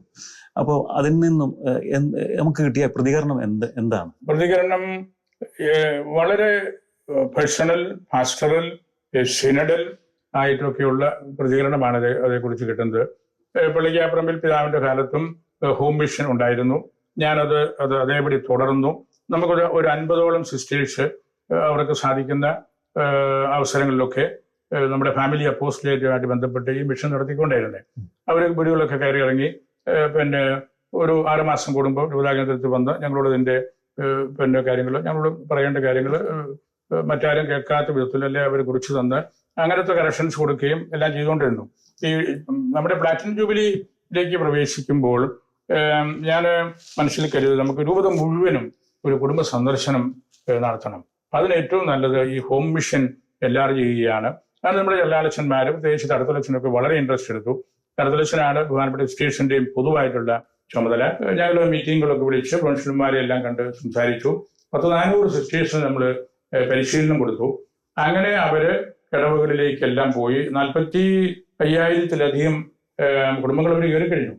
അത്ഭുതകരമായ ഒരു ശുശ്രൂഷയാണ് എനിക്ക് തോന്നിയത്. എനിക്ക് എൻ്റെ ഒരു അനുഭവം, ഈ സിസ്റ്റേഴ്സ് വീട്ടിൽ ചെല്ലുന്നത് വീട്ടിലുള്ള എല്ലാവർക്കും ഇഷ്ടമാണ്. മാതാപിതാക്കൾക്കും യൂത്തിനും കൊച്ചുകുട്ടികൾക്കും കിടപ്പ് രോഗികൾക്കും എല്ലാം സിസ്റ്റേഴ്സ് ചെല്ലുന്നതും പ്രാർത്ഥിക്കുന്നതും വലിയൊരു താല്പര്യമാണ്. അത്രയും താല്പര്യം ഞങ്ങൾ ആരെങ്കിലും ചെല്ലും കൊണ്ടോ എന്നുള്ളത് എനിക്ക് സംശയം തോന്നിയിട്ടുണ്ട്. അപ്പൊ അത് തന്നെ നമുക്കൊരു എവാഞ്ചലൈസേഷന്റെ നല്ലൊരു മുഖമാണല്ലോ. സിസ്റ്റേഴ്സ് ചെല്ലുന്നു, അവർ പ്രാർത്ഥിക്കുന്നു, അവരോട് എല്ലാവരും കൂടുതൽ കാര്യങ്ങൾ തുറന്നു പറയും. അപ്പൊ തുറന്ന് പറയുമ്പോൾ ഉള്ള ചില പ്രതിസന്ധികൾ വീട്ടിനുള്ളിൽ തന്നെ ചിലപ്പോൾ ഉണ്ടാകാം. അല്ലെങ്കിൽ ചിലപ്പോൾ വൈദികർക്ക് എന്തെങ്കിലും പ്രയാസം ചിലപ്പം അത് സംബന്ധിച്ച് ഒക്കെ ഉണ്ടാകാം. പക്ഷെ എൻ്റെ ഒരു പോയിന്റ്, ഇതൊന്നും നമ്മുടെ ഒരു പേഴ്സണൽ കാര്യമല്ല. നമ്മളൊരു വിശുദ്ധീകരണത്തിന്റെ വഴിയിലാണിത്. പ്ലാറ്റിനം ജൂബിലി യുവതയിലുള്ള എല്ലാവരുടെയും വിശുദ്ധീകരണമാണ് നടക്കേണ്ടത്. അങ്ങനെ നമുക്ക് എങ്ങനെ നല്ല വിശുദ്ധിയിൽ പെരുമാറാൻ പറ്റും എന്ന ഒരു വലിയ മോട്ടിവേഷൻ കൊടുക്കാനായിട്ട് ഇവർക്ക് സാധിക്കും. പരിശുദ്ധ പറയുന്ന കേൾക്കുക, കൂട്ടത്തിലായിരിക്കുക, കണ്ടുമുട്ടുക, ഇതെല്ലാം നമ്മളൊരു ഔദ്യോഗിക സിനഡ് അല്ലെങ്കിൽ പോലും ഒരു പറ്റം സിസ്റ്റേഴ്സ് ഇവിടെ ചെല്ലുമ്പോൾ ഒരു സിനഡൽ പ്രസൻസ് ആണ്. അവർ ഈശോയും കണ്ടാണല്ലോ ചെല്ലുന്നത്. അപ്പൊ അങ്ങനെയുള്ള ആ കാര്യം വളരെ വലിയ വിജയമായിട്ടാണ് എനിക്ക് തോന്നിയിട്ടുള്ളത്. പ്രത്യേകിച്ച് അതിന്റെ ആധ്യാത്മികമായ വശങ്ങളിലൂടെ അവർ വളരെയേറെ ക്ലേശം അനുഭവിച്ചിട്ടുണ്ട്. ഒപ്പം അച്ഛന്മാരും ഇപ്പൊ ഒരു 5 കൊല്ലമാണ് സാധാരണഗതിയിൽ അച്ഛൻ ഒരു ഇടവക വികാരി. ആ 5 കൊല്ലത്തിനുള്ളിൽ 3 തവണയെങ്കിലും എല്ലാ വീടുകളിലും അച്ഛന്മാർ കയറുന്നുണ്ട്. അപ്പൊ ഭവന സന്ദർശനം വളരെ പ്രധാനപ്പെട്ടതാണ്. ഇംഗ്ലണ്ടിലെ കാനഡയിൽ ബേസിൽ ഹ്യൂം ഒരു കാര്യം ആവർത്തിച്ച് അവിടുത്തെ അച്ഛന്മാരോട് പറയുമായിരുന്നു, a house visiting priest means church going people. അച്ഛന്മാർ എവിടെ ഭവന സന്ദർശനം നടത്തുന്നുവോ അവിടെയെല്ലാം ആളുകൾ പള്ളിയിൽ വരും. A house visiting priest means church going people. ഈ സിസ്റ്റേഴ്സിന് നമ്മൾ വരുമ്പം we are giving the church to the people. സഭ പ്രഘോഷിക്കുന്ന ആ മൂല്യങ്ങള് അതെല്ലാം കൊണ്ട് ആളുകളെ പള്ളിയിലേക്ക് വരുത്തുക എന്നതിനേക്കാൾ പള്ളി അല്ലെങ്കിൽ ചർച്ച് എന്താണെന്നുള്ളത് അവർ വീട്ടിലേക്ക് കൊണ്ട് കൊടുക്കുകയാണ്. അപ്പൊ ആ ഒരു ഡയമെൻഷൻ കൂടെ അതിനകത്ത് കൂടുതലുള്ളത് കൊണ്ട് ഈ സിസ്റ്റേഴ്സിന്റെ ഹോം മിഷൻ വളരെ ഇഫക്റ്റീവും അത് ആളുകൾ ഇനിയും ആഗ്രഹിക്കുന്നുണ്ട്. ഒരു മാസത്തിനുള്ളിൽ നമ്മൾ ഉദ്ദേശിച്ച വീടുകളെല്ലാം ഈ ബഹുമാനപ്പെട്ട സിസ്റ്റേഴ്സ് കയറിത്തീരും. അവര് അതിന്റെ ചരിത്രങ്ങൾ വേണ്ടിടത്ത് നേരിട്ട് പറയാറുണ്ട്. വിചാരിച്ചന്മാരോട് പറയാവുന്നിടത്തോളം കാര്യം അങ്ങനെ ചെയ്യാറുണ്ട്. ഞാൻ മാത്രം അറിയേണ്ട വല്ല കാര്യമുണ്ടെങ്കിൽ അവർ ആ ഒരു പെർഫെക്റ്റ് സീക്രസി പാലിക്കത്തക്ക രീതിയിലുള്ള കാര്യങ്ങൾ സൂചിപ്പിക്കാറുണ്ട്. അപ്പൊ അതിന് ഒരു കംപ്ലൈന്റും അത് സംബന്ധിച്ചൊന്നും ഇതുവരെ ആരും പറഞ്ഞിട്ടില്ല. കാരണം നമ്മൾ ആ രീതിയിലാണ് അതിനെ കേൾക്കുന്നതും കാണുന്നതും വിലയിരുത്തുന്നതുമെല്ലാം. അതോടൊപ്പം തന്നെ പിതാവേ, ഈ നമ്മുടെ ഈ യുവജനങ്ങളെ ഏറ്റവും കൂടുതൽ അവരുടെ അസ്തിത്വത്തെ പോലും തകർക്കുന്ന ഒരു മേഖലയാണ് മയക്കുമരുന്നുകളുടെ ഒരു ഉപയോഗവും. അതോടൊപ്പം തന്നെ ഈ പുറത്തു നിന്നുള്ള ചില സ്വാധീനങ്ങളൊക്കെ അവരുടെ തകർക്കുന്നുണ്ട്. അത് നമ്മുടെ ഇടയിൽ അവരുടെ സഭാ പാരമ്പര്യങ്ങളെയും വിശ്വാസങ്ങളെയൊക്കെ ബലി കഴിക്കുവാനായിട്ട് അവരെ ഒരുക്കുന്നത് പോലെയായിട്ടൊക്കെ പലപ്പോഴും തോന്നാറുണ്ട്. അപ്പം അങ്ങനെ വരുമ്പോൾ നമ്മുടെ സഭാ പാരമ്പര്യങ്ങളും വിശ്വാസങ്ങളും കാത്തു സൂക്ഷിച്ച കഴിഞ്ഞ കാലങ്ങളിൽ മൺമറഞ്ഞു പോയ ധീര മഹാത്മാക്കളുടെ ഒരു പ്രകാശം നമ്മുടെ ഇപ്പോഴത്തെ യുവജന സംഘടനകളായ SYM, ജീസസ് യൂത്ത് ഇവരിലൊക്കെ എന്തുമാത്രം പ്രതിഫലിക്കുന്നുണ്ട്, അല്ലെങ്കിൽ നമുക്കതിൻ്റെ ഒരു വെളിച്ചം കാണാൻ സാധിക്കുന്നുണ്ട്? വളരെ സങ്കീർണമായ ഒരു വിഷയമാണ്, ഒരു ചോദ്യമാണ് ഇപ്പം എന്നോട് ചോദിച്ചത്. യൂത്ത് വാസ്തവത്തിൽ ഏറ്റവും കൂടുതൽ എല്ലാ രൂപതകളും ശ്രദ്ധിക്കേണ്ട ഒരു മേഖലയാണ്. അത് KCYM എന്ന പേരിലാണെങ്കിലും SMYM ആണെങ്കിലും അത് നമ്മൾ ഗുരുതരമായ രീതിയിൽ തന്നെ നോക്കാറുണ്ട്. നമുക്ക് പാലാരൂപതയിൽ ഈ KCYM അല്ലെങ്കിൽ യൂത്ത് പ്രൊമോഷൻ തരക്കേടില്ലാത്ത രീതിയിൽ നടത്തുന്നുണ്ട്. നമ്മളുടെ ജീസസ് യൂത്ത് മേഖലയിൽപ്പെട്ടവരും നല്ലപോലെ അതിൽ പ്രവർത്തിക്കുന്നുണ്ട്. ഇത് ചിലപ്പോഴെല്ലാം ഇത് രണ്ടും തമ്മിലും കുഞ്ഞു കുഞ്ഞു അഭിപ്രായ വ്യത്യാസങ്ങളൊക്കെ പലയിടത്തുമുണ്ട്. ഈ ഇതിൽ എത്ര അധികമായിട്ട് ആ ടെൻഷൻ ഉണ്ടെന്ന് എനിക്ക് തോന്നിയിട്ടില്ല. രണ്ടു കൂട്ടരും പരിശ്രമിക്കേണ്ടത് കർത്താവിന്റെ വിശ്വാസം മറ്റുള്ളവർക്ക് കൊടുക്കുക, അത് ജീവിക്കുക, ആ ഒരു ബോണ്ടിങ്ങിൽ നല്ലതുപോലെ വളരുക എന്നുള്ളതാണ്. യൂത്ത് എനിക്ക് വ്യക്തിപരമായിട്ട് തോന്നിയിട്ടുള്ളത് ഈ നാളുകളിലൊക്കെ നല്ലപോലെ കൺസോളിഡേറ്റഡ് ആയിട്ടുണ്ട്. ഇപ്പൊ കഴിഞ്ഞ ദിവസം തന്നെ സെന്റ് തോമസ് കോളേജിൽ വെച്ച് യൂത്തിന്റെ ഒരു മീറ്റിംഗ് ഉണ്ടായിരുന്നു. 12,000 യൂത്ത് പാലായിൽ വന്ന് പങ്കെടുത്തു. അവരുടെ ആവേശം, അവരുടെ പ്രതിബദ്ധത എന്റെ വ്യക്തിപരമായിട്ട് തോന്നല്, ഞാൻ പാലായിലെ പ്രമുഖരായ അൽമായരുടെ കോൺട്രിബ്യൂഷൻ ഒക്കെ ഞാൻ പറഞ്ഞിരുന്നല്ലോ. അങ്ങനെയുള്ള ആ ഒരു പൈതൃകം ഏറ്റു വാങ്ങാൻ സന്മനസ്സുള്ള ഒത്തിരി യൂത്ത് നമുക്കുണ്ട്. സുറിയാനി നല്ലപോലെ പഠിക്കുന്ന യൂത്തുണ്ട്, സുറിയാനി സംഗീതങ്ങൾ നല്ലപോലെ കൊണ്ടു നടക്കുന്ന ആളുകളുണ്ട്. നമ്മുടെ ലിറ്ററേച്ചി നന്നായിട്ട് പഠിക്കുന്ന യൂത്ത് നമ്മുടെ രൂപതയിൽ വളരെയധികമുണ്ട്. പ്രാർത്ഥനകളിൽ ആയിരിക്കാൻ ഇഷ്ടപ്പെടുന്ന ഒരുപാട് ആളുകളുണ്ട്. ഉദാഹരണമായിട്ട് നമ്മുടെ പാലമാക്കൽ തോമാക്കത്തനാരുടെ വർത്തമാന പുസ്തകം ഈ യൂത്തിനിടയിൽ പലരും നല്ലപോലെ വായിച്ചു പഠിക്കുന്നുണ്ട്. അത് സാധാരണഗതിയിൽ എളുപ്പമല്ല. അവർക്കത് ഒരു വലിയൊരു തീക്ഷ്ണതയാണ്. അതുപോലെ ചരിത്ര പുരുഷന്മാരെ കുറിച്ച് ഇവിടെ പറഞ്ഞല്ലോ, നിശീരിക്കൽ, മാനിച്ചൻ, പാറയമാക്കല്, അവരെ കുറിച്ചിട്ടുള്ള സെമിനാറുകൾ, അതെല്ലാം AKCCയുടെ കൂട്ടത്തിൽ കൂടി ഈ രൂപതയിൽ ആണ്ടുവട്ടത്തിൽ പലതവണ ഈ ചരിത്ര പുരുഷന്മാരെ കുറിച്ചുള്ള പഠനങ്ങൾ ഞാനും സാധിക്കുന്നിടത്തോളം അതിലെല്ലാം പങ്കെടുക്കുന്നുണ്ട്. അതതിന്റെ പോസിറ്റീവായിട്ടുള്ള വശം. മറുവശം ഈ പറഞ്ഞ ഈ മദ്യം, മയക്കുമരുന്ന് കാര്യങ്ങളൊക്കെ ഉണ്ട്. വിശ്വാസത്തിൽ നിന്ന് വഴിതെറ്റിപ്പോകുന്ന, വിശ്വാസ ഭ്രംശം സംഭവിക്കുന്ന മേഖലകളുണ്ട്. സന്ധ്യാപ്രാർത്ഥനകൾ കുറഞ്ഞു പോകുന്ന സ്ഥലങ്ങളുണ്ട്. യൂത്ത് വീടിനോട് നല്ലതുപോലെ ബന്ധമില്ലാതെ നിൽക്കുന്ന കുറെ പേരുണ്ട്. അപ്പം അത് നമുക്ക് ഒരു സുപ്രഭാതത്തിൽ അതെല്ലാം തിരുത്താൻ പറ്റുമെന്ന് തോന്നുന്നില്ല. ഈ മദ്യം, മയക്കുമരുന്ന് അതിനെതിരായിട്ട് പലപ്പോഴും നമ്മൾ ശബ്ദമുയർത്തുകയും നിരന്തരമായ പ്രബോധനം നമ്മൾ കൊടുക്കുകയും ചെയ്യുന്നുണ്ട്. അതുവഴി നമുക്ക് കുടുംബങ്ങളിൽ വലിയ തകർച്ച, സാമ്പത്തിക തകർച്ച മാത്രമല്ല, എൻ്റെ ഒരു പഠനം, ഒരു വീട്ടിൽ ഒരാൾ മദ്യപിക്കുമെങ്കിൽ ഒരു 20 പേരെ അത് ബാധിക്കും. ഒരു 20 പേരെ അത് ബാധിക്കും. വല്യപ്പന്, വല്യമ്മ, മാതാപിതാക്കൾ, സഹോദരങ്ങൾ, അല്ലെങ്കിൽ കെട്ടിവന്ന ചേച്ചി, അല്ലെങ്കിൽ അനുജത്തി, അങ്ങനെ ഒരു 10-20 പേരെ നശിപ്പിച്ചുകൊണ്ടാണ് ഒരു യൂത്ത് മദ്യപിക്കുന്നത് അല്ലെങ്കിൽ മയക്കുമരുന്നിലേക്ക് പോകുന്നത്. അങ്ങനെയുള്ള അനിഷ്ട സംഭവങ്ങളൊക്കെ ഈ രൂപതയ്ക്കുള്ളിലുണ്ട്. നമുക്കതൊന്നും ഇല്ലെന്ന് പറഞ്ഞിട്ടോ അതൊന്നും നമ്മളെ ബാധിക്കുന്ന കാര്യമല്ല എന്ന് പറഞ്ഞിട്ടോ ഒന്നും ഒരു കാര്യവുമില്ല. നമ്മൾ ശക്തമായിട്ട് സമരം ചെയ്യേണ്ട ഒരു മേഖലയാണത്. അതിനെ പിടിച്ചു നിർത്താൻ വേണ്ടി, കുട്ടികൾ വഴിതെറ്റി പോകാതിരിക്കാൻ വേണ്ടിയുള്ള ഒരുപാട് അറ്റംപ്റ്റ്സ് നമ്മൾ നടത്തുന്നുണ്ടെങ്കിലും അത് വളരെ ഫലപ്രദമാണെന്ന് പറയാൻ ഞാൻ ആളല്ല. എങ്കിലും ഈ യൂത്തിനിടയിൽ എക്ലീഷ്യലായിട്ടുള്ള ഒരു സ്നേഹം വളർന്നു വരുന്നുണ്ട്. ഞാനിപ്പോൾ ഈ ബാസൽ വിഷയത്തേക്ക് എല്ലാ ശനിയും ഞായറും പോകുന്നുണ്ട്.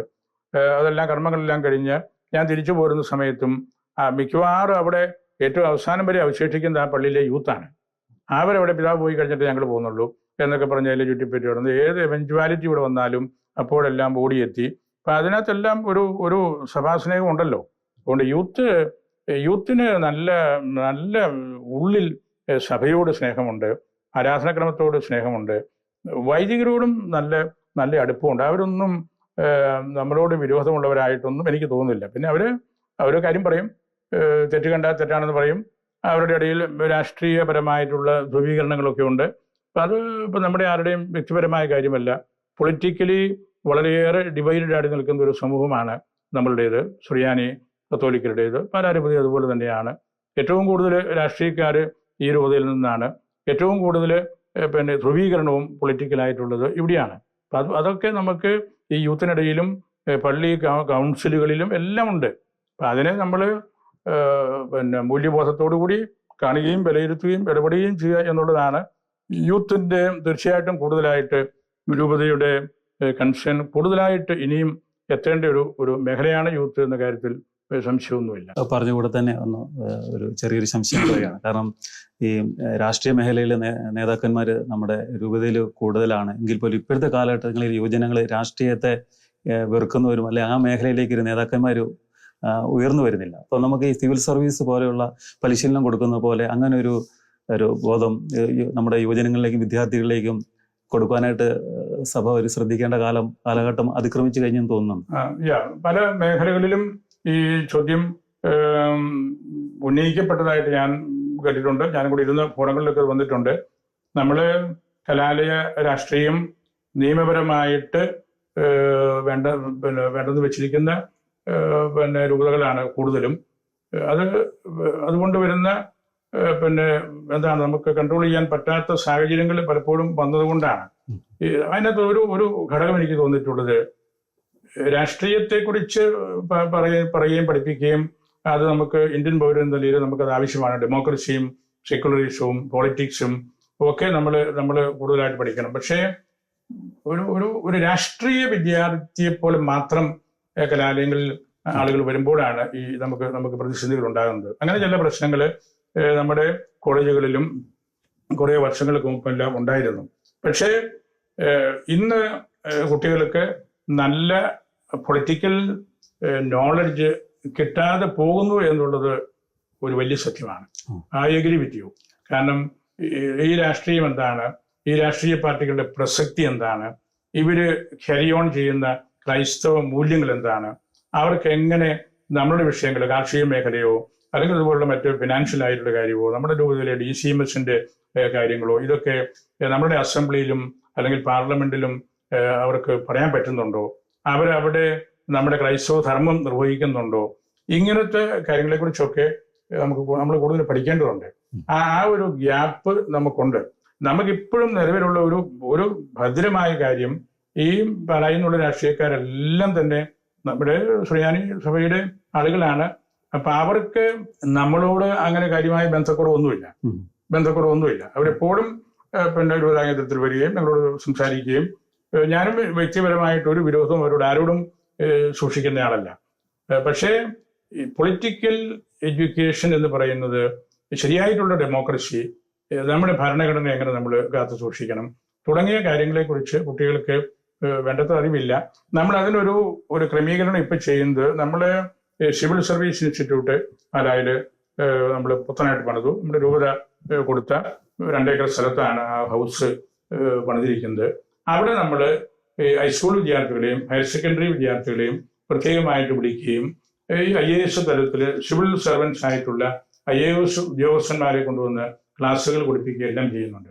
നമ്മൾ 4-5 വർഷങ്ങളായിട്ട് റെഗുലർ ആയിട്ട് ചെയ്യുന്നുണ്ട്. 100-200 കുട്ടികൾ വെച്ച് ആണ്ടുവട്ടത്തിൽ 10-20 തവണ നമ്മൾ അത് കൊടുക്കുന്നുണ്ട്.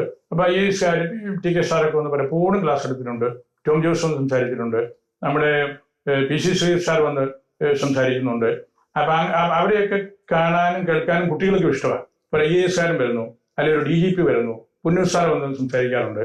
അങ്ങനെയുള്ളവരോട് ഈ പറഞ്ഞ പോലെ ഈ കുട്ടികൾക്ക് ഒരു കൗതുകമുണ്ട്. അതിന്റെ കാരണം അവരുടെ മനസ്സിൽ ഇങ്ങനെയുള്ള കാര്യങ്ങൾ കൂടുതൽ അറിയാൻ അവർക്ക് ഇഷ്ടമുണ്ട്. അതുകൊണ്ട് ഇവിടെ ക്ലാസ് എടുക്കാൻ വരുമ്പോഴും ഈ കുട്ടികൾ നല്ല ചോദ്യം ചോദിക്കുകയും അവർ നല്ല ഉത്തരം കൊടുക്കുകയും ചെയ്യുന്നുണ്ട്. അങ്ങനെ നമ്മുടെ രാജ്യത്തിന്റെ പിന്നെ പൊളിറ്റിക്കൽ സംവിധാനത്തെക്കുറിച്ച് നമ്മുടെ സിവിൽ സർവീസ് ഇൻസ്റ്റിറ്റ്യൂട്ടിൽ വെച്ച് നമ്മൾ അത്യാവശ്യമായിട്ടുള്ള ക്ലാസ്സുകൾ കൊടുക്കുന്നുണ്ട്. അതോടൊപ്പം തന്നെ ഈ വലിയ കുടുംബങ്ങൾക്ക് വലിയ പ്രാധാന്യം സഭ തന്നെ കൊടുക്കുന്നു. അതോടൊപ്പം തന്നെ പാലാ രൂപതയും കൊടുക്കുന്നു. പക്ഷേ ഈ പ്രോ ലൈഫ് പോലെയുള്ള സംഘടനകളുടെ ആശയങ്ങൾ ഈ പ്രീ മാരേജ് കോഴ്സിലൂടെയൊക്കെ നമ്മൾ കൊടുക്കുന്നുണ്ടോ? അത് എത്ര കണ്ട് പുതിയ കുടുംബങ്ങളിൽ അത് നമുക്കത് കാണാൻ സാധിക്കുന്നുണ്ട്? പ്രോ ലൈഫ് നമ്മൾ ഇതുവരെ പറഞ്ഞുകൊണ്ടിരുന്ന പല കാര്യങ്ങൾ പോലെ വലിയൊരു മൂവ്മെന്റ് ആണ്. ആ മൂവ്മെന്റ് നമ്മുടെ രൂപതയിലും ഉണ്ട്. അതിന് ചുമതലയുള്ള അച്ഛന്മാരും ക്ലാസ് കൊടുക്കുന്ന സാർമാരും ഒക്കെ കൂടുതൽ അതിൽ ശ്രദ്ധിക്കുന്നുണ്ട്. വലിയ കുടുംബം നമ്മളുടെ ഒരു ലക്ഷ്യമാണ്. നമ്മളുടെ സമുദായം, സഭ ചെറുതായി പോകുന്നത് അല്ലെങ്കിൽ ശ്രദ്ധിക്കപ്പെടാതെ പോകുന്നതിന്റെ പ്രധാനപ്പെട്ട കാരണങ്ങളിൽ ഒന്ന് നമ്മുടെ അംഗസംഖ്യ കുറഞ്ഞു പോകുന്നത് തന്നെയാണ്. അംഗസംഖ്യ കുറഞ്ഞു പോകുമ്പോൾ നമ്മൾ ബലഹീനമാവുകയാണ്. നമുക്ക് പിടിച്ചു നിൽക്കാൻ പറ്റാതെ വരുന്നു. ഉള്ളവരിൽ പലരും മൈഗ്രേഷൻ വഴി രാജ്യം വിട്ട് പുറത്തേക്കും പോവുകയാണ്. ആ ഒരു പ്രതിസന്ധി നമുക്കുണ്ട്. പക്ഷേ കുറേ വർഷങ്ങളായിട്ട് അതിന് വ്യത്യാസമുണ്ട്. നല്ല കോഴ്സുകൾ നമ്മൾ കൊടുക്കാറുണ്ട്. ഈ കപ്പിൾസിലെ ഭാര്യ ഗർഭിണിയായിരിക്കുമ്പോൾ തന്നെ അങ്ങനെയുള്ളവരെ കണ്ടെത്തി ഇവിടെ രൂപതാ കേന്ദ്രത്തിൽ വെച്ച് ക്ലാസ്സുകൾ കൊടുക്കുക. നമ്മുടെ മുളങ്ങാട്ടിലച്ഛനും മറ്റത്തിലച്ഛനും ഒക്കെ അതിന്റെ വലിയൊരു പോസ്റ്റലേറ്റ് നടത്തുന്ന ആളുകളാണ്. അപ്പൊ നമ്മൾ കൂടുതൽ കുട്ടികൾ ഉണ്ടാകണം എന്നുള്ള ആ ഒരു കാര്യത്തിൽ നമ്മൾ ഇടപെടലുകൾ നടത്താറുണ്ട്.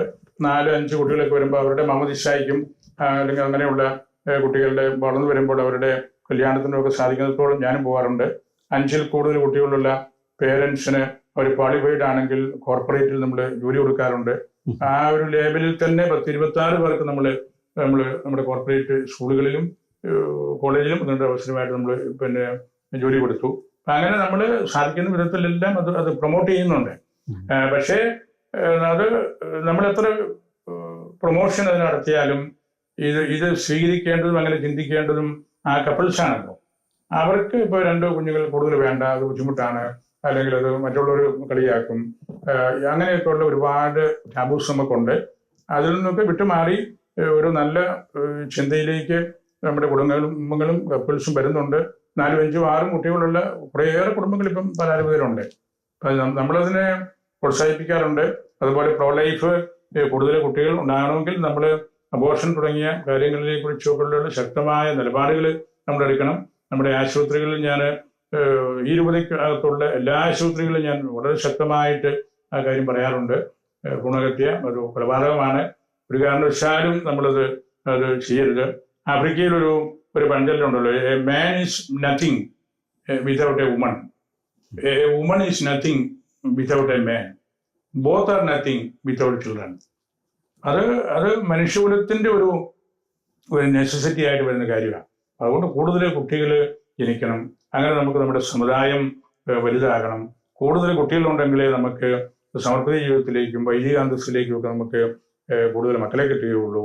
നമുക്ക് 1-2 കുട്ടികൾ മാത്രമേ ഉള്ളപ്പോൾ അവരുടെ സെക്കുലറായിട്ടുള്ള കാര്യങ്ങൾക്ക് കൂടുതൽ ഊന്നൽ കൊടുത്ത് പോകും. അങ്ങനെയുള്ള കാര്യങ്ങളിൽ നമ്മൾ ശ്രദ്ധിക്കാറുണ്ട്. നമുക്കതിനുള്ള പദ്ധതികൾ ഫാമിലി അപ്പോസ്റ്റലേറ്റ് വഴി നമ്മൾ ആവിഷ്കരിക്കാറുണ്ട്. നല്ല ക്ലാസ്സുകൾ കൊടുക്കാറുണ്ട്. അങ്ങനെയുള്ളവരുടെ സംഗമങ്ങൾ തന്നെ നടത്താറുണ്ട്. ആ രീതിയിലൊക്കെ നമ്മൾ പാസ്റ്ററലായിട്ട് ഒരു നല്ലപോലെ ഇൻവോൾവ് ആകുന്നുണ്ട് കേട്ടോ. നമ്മുടെ പാലാരൂപയിൽ നിന്ന് തന്നെ അനേകം പേര് സമയപ്രദരായിട്ടുള്ളവരെ, പുരോഹിതരെ, അതോടൊപ്പം തന്നെ പ്രവാസികളായ ആത്മായരൊക്കെ വിദേശങ്ങളിലും ലോകത്തിൻ്റെ നാനാ കോണുകളിലും അവർ ഈശോയ്ക്ക് വേണ്ടി ശുശ്രൂഷ ചെയ്യുന്നുണ്ട്. അപ്പം ജോലി മേഖലയിലൂടെ തന്നെ അവർ ഒത്തിരിയേറെ പ്രഘോഷിതരാകുന്നുണ്ട്. പക്ഷേ ഈ നമ്മുടെ സഭാ പാരമ്പര്യങ്ങളും വിശ്വാസങ്ങളൊക്കെ അവർ അവിടെ പ്രചരിപ്പിക്കുന്നതിലും അവർ കാത്തു സൂക്ഷിക്കുന്നതിലും എന്തുമാത്രം അവർ അവിടെ വിജയിക്കുന്നുണ്ട്. കാരണം പിതാവ് പലപ്പോഴും ഇങ്ങനെയുള്ള കേരളത്തിന് പുറത്തൊക്കെ സഞ്ചരിക്കുമ്പോൾ ഇവരെയൊക്കെ കാണാറുണ്ട്. അപ്പോൾ പിതാവിന് കിട്ടിയ ഒരു അനുഭവം എന്താണ്? നമുക്ക് പ്രവാസികളിൽ നിന്ന് പൊതുവെ നല്ല അനുഭവമാണ് എനിക്ക് കിട്ടിക്കൊണ്ടിരിക്കുന്നത്. നമുക്കിവിടെ ഒരു പ്രവാസി അപ്പോസ്റ്റലേറ്റ് ഓഫീസുണ്ട്. ഇന്നലെ സെന്റ് തോമസ് കോളേജിൽ വെച്ച് പാലാരൂപതയിൽ നിന്നുള്ള പ്രവാസികളുടെ ഒരു മീറ്റിംഗ് ഉണ്ടായിരുന്നു. വളരെ വിപുലമായ മീറ്റിംഗ് ആയിരുന്നു. ധാരാളം പേര് പങ്കെടുത്തു. നമ്മുടെ പാലാരൂപതയിൽ നിന്ന് ലോകത്തിലുള്ള എല്ലാ രാജ്യങ്ങളുമായിട്ട് നമ്മൾ ഡിജിറ്റൽ മേഖലയിൽ ബന്ധപ്പെട്ടിട്ടുണ്ട്. ഞാൻ ഓൺലൈനിൽ അങ്ങനെയുള്ള എല്ലാ Brazil, USA, Canada, Gulf, Europe, Malaysia, മറ്റ് ഈസ്റ്റേൺ കൺട്രീസ്, അവിടെയുള്ള എല്ലാ ആളുകളോട് ഞാൻ ഡിജിറ്റൽ മേഖലയിൽ സംസാരിച്ചിട്ടുണ്ട്. നമ്മുടെ വെള്ളച്ചാലിലച്ഛനാണ് ഇതിൻ്റെ പ്രധാന ചുമതല നോക്കുന്നത്. തടത്തലച്ഛനും അതിന് വേണ്ട ഗൈഡൻസ് കൊടുക്കുന്നുണ്ട്. അങ്ങനെ നമുക്ക് അവരുമായിട്ട് നമുക്ക് ബന്ധപ്പെടാനും അവർ നമ്മുടെ ട്രഡീഷൻസ് നന്നായിട്ട് ക്യാരി ഓൺ ചെയ്യാനും പറ്റുന്നുണ്ട്. നമുക്ക് ഒരുപാട് മിഷണറിമാര് പാലായിൽ നിന്ന് ഉള്ളത് വലിയ ഭാഗ്യമാണ്. ഒരു സത്യം നമ്മൾ മനസ്സിലാക്കേണ്ടത്, നമുക്കൊരു 10-40 കൊല്ലം മുമ്പ് വരെ നമ്മുടെ രൂപതയിൽ നിന്നുള്ള അച്ഛന്മാരും സിസ്റ്റേഴ്സും എല്ലാം ലാറ്റിൻ കോൺഗ്രിഗേഷനിൽ പോയി ചേർന്ന് വൈദികരായവരോ അവരുടെ കോൺഗ്രിഗേഷനിൽ സിസ്റ്റേഴ്സ് ആയവരുമാണ്. അവർ ലാറ്റിൻ കുർബാനയും ലാറ്റിൻ സംവിധാനങ്ങളും കണ്ട് പരിശീലിച്ച് അവരതിൻ്റെ ആളുകളാണല്ലോ. അതിനകത്ത് ഒരു തെറ്റുമില്ല. അവരത് അറിഞ്ഞുകൊണ്ടും അങ്ങനെ നമുക്ക് അന്ന് പോകാൻ പറ്റുള്ളായിരുന്നുള്ളൂ. നമുക്കിവിടെ സംവിധാനങ്ങളില്ലായിരുന്നു. അങ്ങനെ പോയ ഒരു വലിയ പറ്റം അച്ഛന്മാരും സിസ്റ്റേഴ്സും ഇപ്പോഴും നമുക്കുണ്ട്. അപ്പൊ അവരെല്ലാം നമ്മൾ പറയുന്ന ഈ സുറിയാനി സഭയുടെ ട്രഡീഷൻസ് അതേപടി പഠിക്കാൻ അവർക്ക് സാഹചര്യങ്ങളില്ല. അവരവിടെ പഠിപ്പിക്കുന്നത് അതല്ല. പക്ഷേ അവര് പാലായിലെ ഈ സഭയുടെ മക്കൾ എന്ന നിലയ്ക്ക് ഈ പൈതൃകം നന്നായിട്ട് ഉൾക്കൊണ്ടവരാണ്. അപ്പൊ അതവർക്ക് മനസ്സിലാകും. എങ്കിലും ആ ഒരു പ്രതിസന്ധി നമുക്കുണ്ട്. അതിനൊരു തിരുത്തലായിട്ടാണ് നമുക്ക് ഈ ശാന്ത, ശാത്തന, ബിജനൂർ, രാജകോട്ട്, ജഗദൽപൂർ, സാഗർ, ഉജ്ജയിൻ, ഗോരഖ്പൂർ, ആദിലാബാദ് തുടങ്ങിയ രൂപതകള് സിറോ മലബാറിൻ്റെതായിട്ട് കേരളത്തിന് പുറത്ത് നമുക്ക് കിട്ടിയത് അത് വലിയ ഭാഗ്യമായിരുന്നു. തീർച്ചയായിട്ടും നമ്മുടെ ഭദ്രാവതിയും വെർത്തങ്ങാടിയും മാണ്ഡ്യയും ഒക്കെ കേരളത്തിൻ്റെ ഭാഗമായിട്ട് വരുന്നു. പിന്നീട് വലിയൊരു ഡെവലപ്മെന്റ് വന്ന് നമുക്ക് കല്യാൺ, ഫരീദാബാദ്, ശംഷാബാദ് ഈ രൂപതകൾ വന്നതാണ്. ശംഷാബാദ് വന്നപ്പോൾ ഇന്ത്യ മുഴുവനും നമുക്ക് നമ്മളുടെ പരിശുർബാന അർപ്പിക്കാനും ഇവാഞ്ചലൈസേഷൻ നടത്താനും കാറ്റഗറിക്കൽ സംവിധാനം കൊണ്ടുവരാനും എല്ലാം നമുക്ക് അവസരമുണ്ടായി. നമ്മുടെ തൊട്ടിൽ പിതാവായിരുന്നല്ലോ അതിൻ്റെ അധ്യക്ഷനായിട്ടുള്ളത്.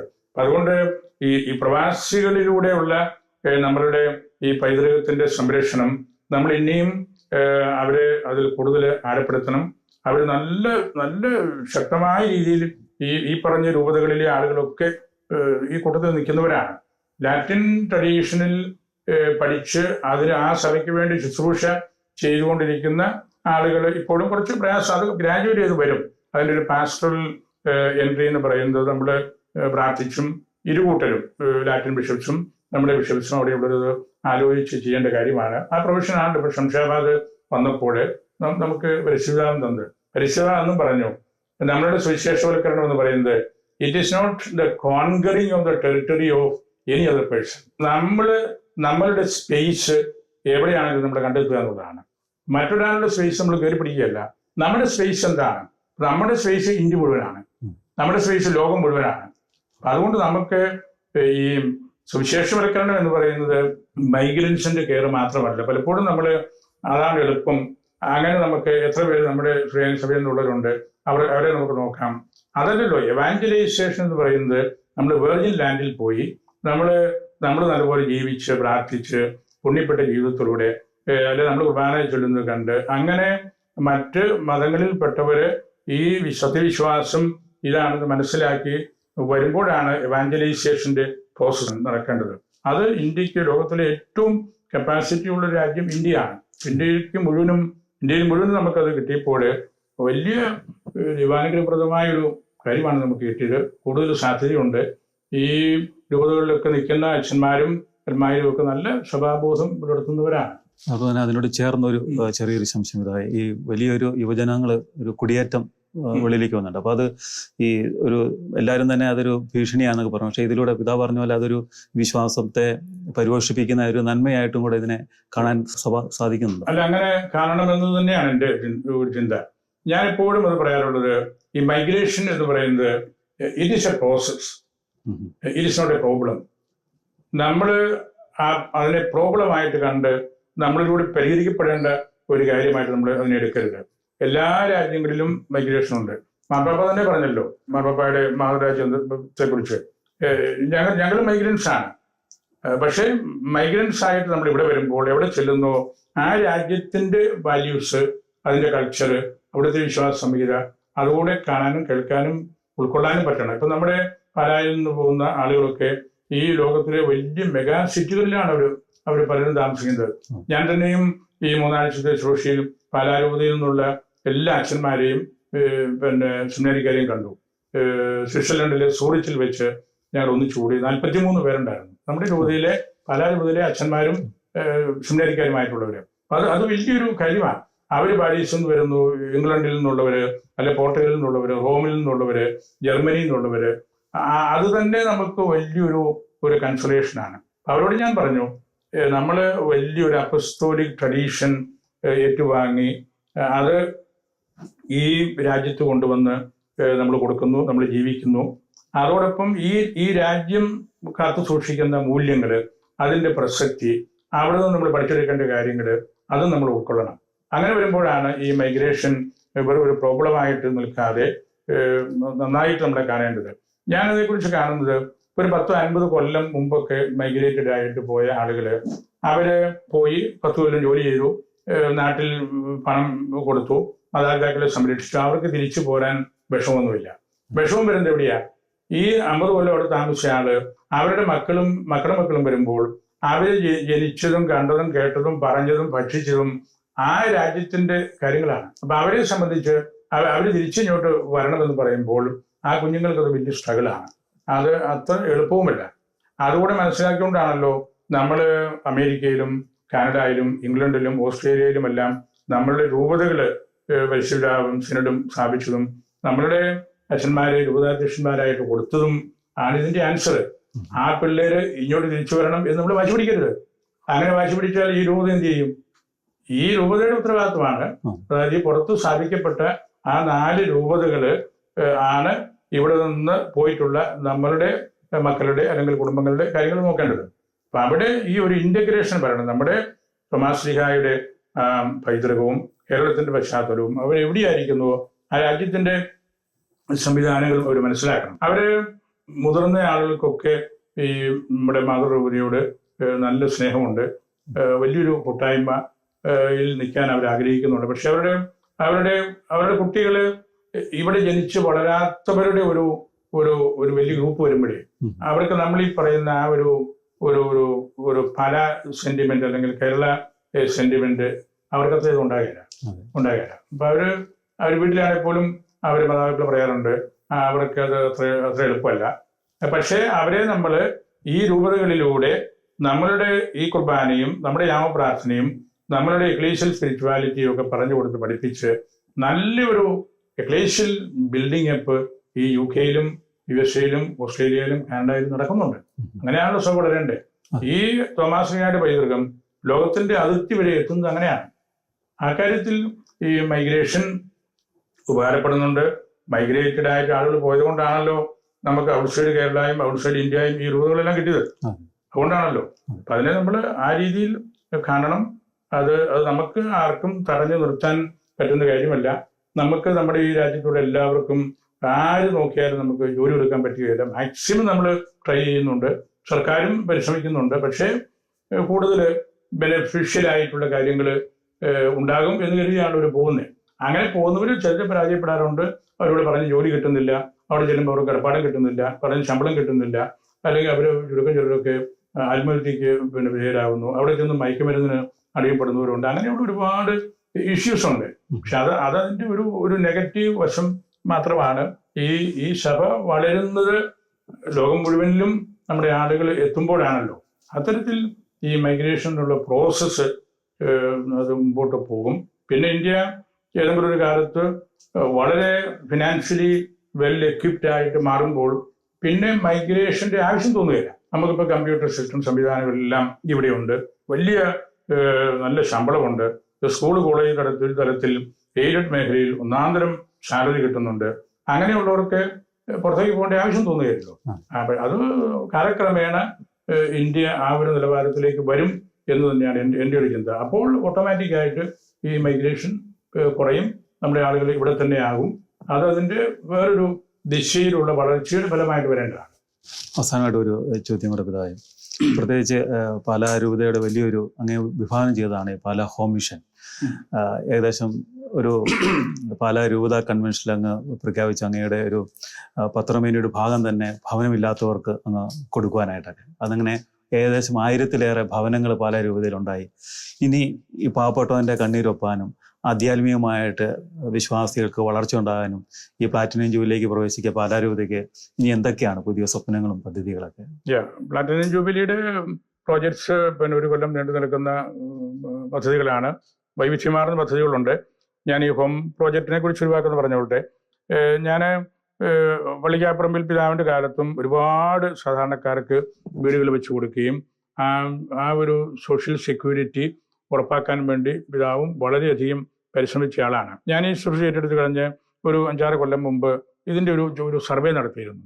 അതിൻ്റെ ഫലമായിട്ട് 2000-ത്തിലധികം അപേക്ഷകളാണ് എനിക്ക് കിട്ടിയത്. 1 സെന്റ് പോലും സ്ഥലമില്ലാത്തവരും കിടപ്പാടമില്ലാത്തവരും. അതെന്നെ വളരെയേറെ അത്ഭുതപ്പെടുത്തി. എനിക്ക് അറിയാമായിരുന്നു അങ്ങനത്തെ ആളുകൾ ഒത്തിരി ഉണ്ട്. എൻ്റെ സ്ഥലവും ഞാൻ വളർന്ന സാഹചര്യങ്ങളും ഒക്കെ വെച്ചുള്ള എൻ്റെ അനുഭവം നമ്മുടെ രൂപതയ്ക്കുള്ളിൽ ഒരുപാട് പേര് സാമ്പത്തികമായിട്ട് വിഷമിക്കുന്നവരും വീടില്ലാത്തവരും ഉണ്ടെന്നുള്ള പൂർണ്ണ ബോധ്യം ഉള്ളത് കൊണ്ടാണ് ഞാനതിൽ ഇടപെട്ടതും. അങ്ങനെ വന്ന് ഈ സർവേ എല്ലാം നടത്തി. എനിക്കതിനോട് ഏറ്റവും വലിയ സന്തോഷം തോന്നുന്നത് ഈ ഹോം പാലാ പ്രോജക്റ്റിനോടാണ് നമ്മളുടെ അൽമായരും നമ്മളുടെ അച്ഛന്മാരും സിസ്റ്റേഴ്സും ഏറ്റവും കൂടുതൽ സഹകരിച്ചത്. ഇതിൻ്റെ മുഴുവൻ രൂപതാ കേന്ദ്രത്തിൽ നിന്ന് അല്പം എന്തെങ്കിലുമൊക്കെ ഓരോ വീടിനും 10,000-40,000 അല്ലെങ്കിൽ 50,000 രൂപ കൊടുക്കാൻ, അതിൽ കൂടുതലൊന്നും നമുക്ക് കൊടുക്കാൻ സാധ്യമല്ല. നമ്മൾ ആ പ്രോജക്റ്റിൽ 1200 വീടുകൾ പൂർത്തിയാക്കിയപ്പോൾ നമ്മൾ 3.5 കൊല്ലം കൊണ്ട് 1200 വീടുകൾ പൂർത്തിയാക്കി. അതിൽ 1000-ഓളം വീടുകൾ ഞാൻ തന്നെയാണ് പോയി പ്രാർത്ഥിച്ച് വെഞ്ചരിച്ചതും.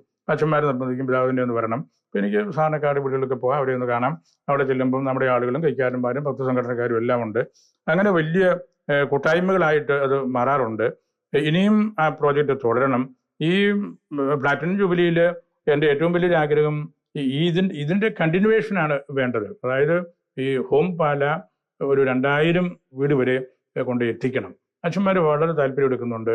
അൽമായരും അതിനു വേണ്ട സ്ഥലവും സാമ്പത്തികമായിട്ടുള്ള സഹായങ്ങളും ഒക്കെ അതിനുവേണ്ടി നമ്മളൊരു കമ്മിറ്റിയെ വെച്ച് അവരാണല്ലോ ചെയ്യുന്നത്, അവരെ അത് ഏൽപ്പിക്കാറുണ്ട്. പക്ഷേ നമ്മൾ അതുകൊണ്ട് മാത്രം നമ്മുടെ ഉത്തരവാദിത്വം തീരുന്നില്ല.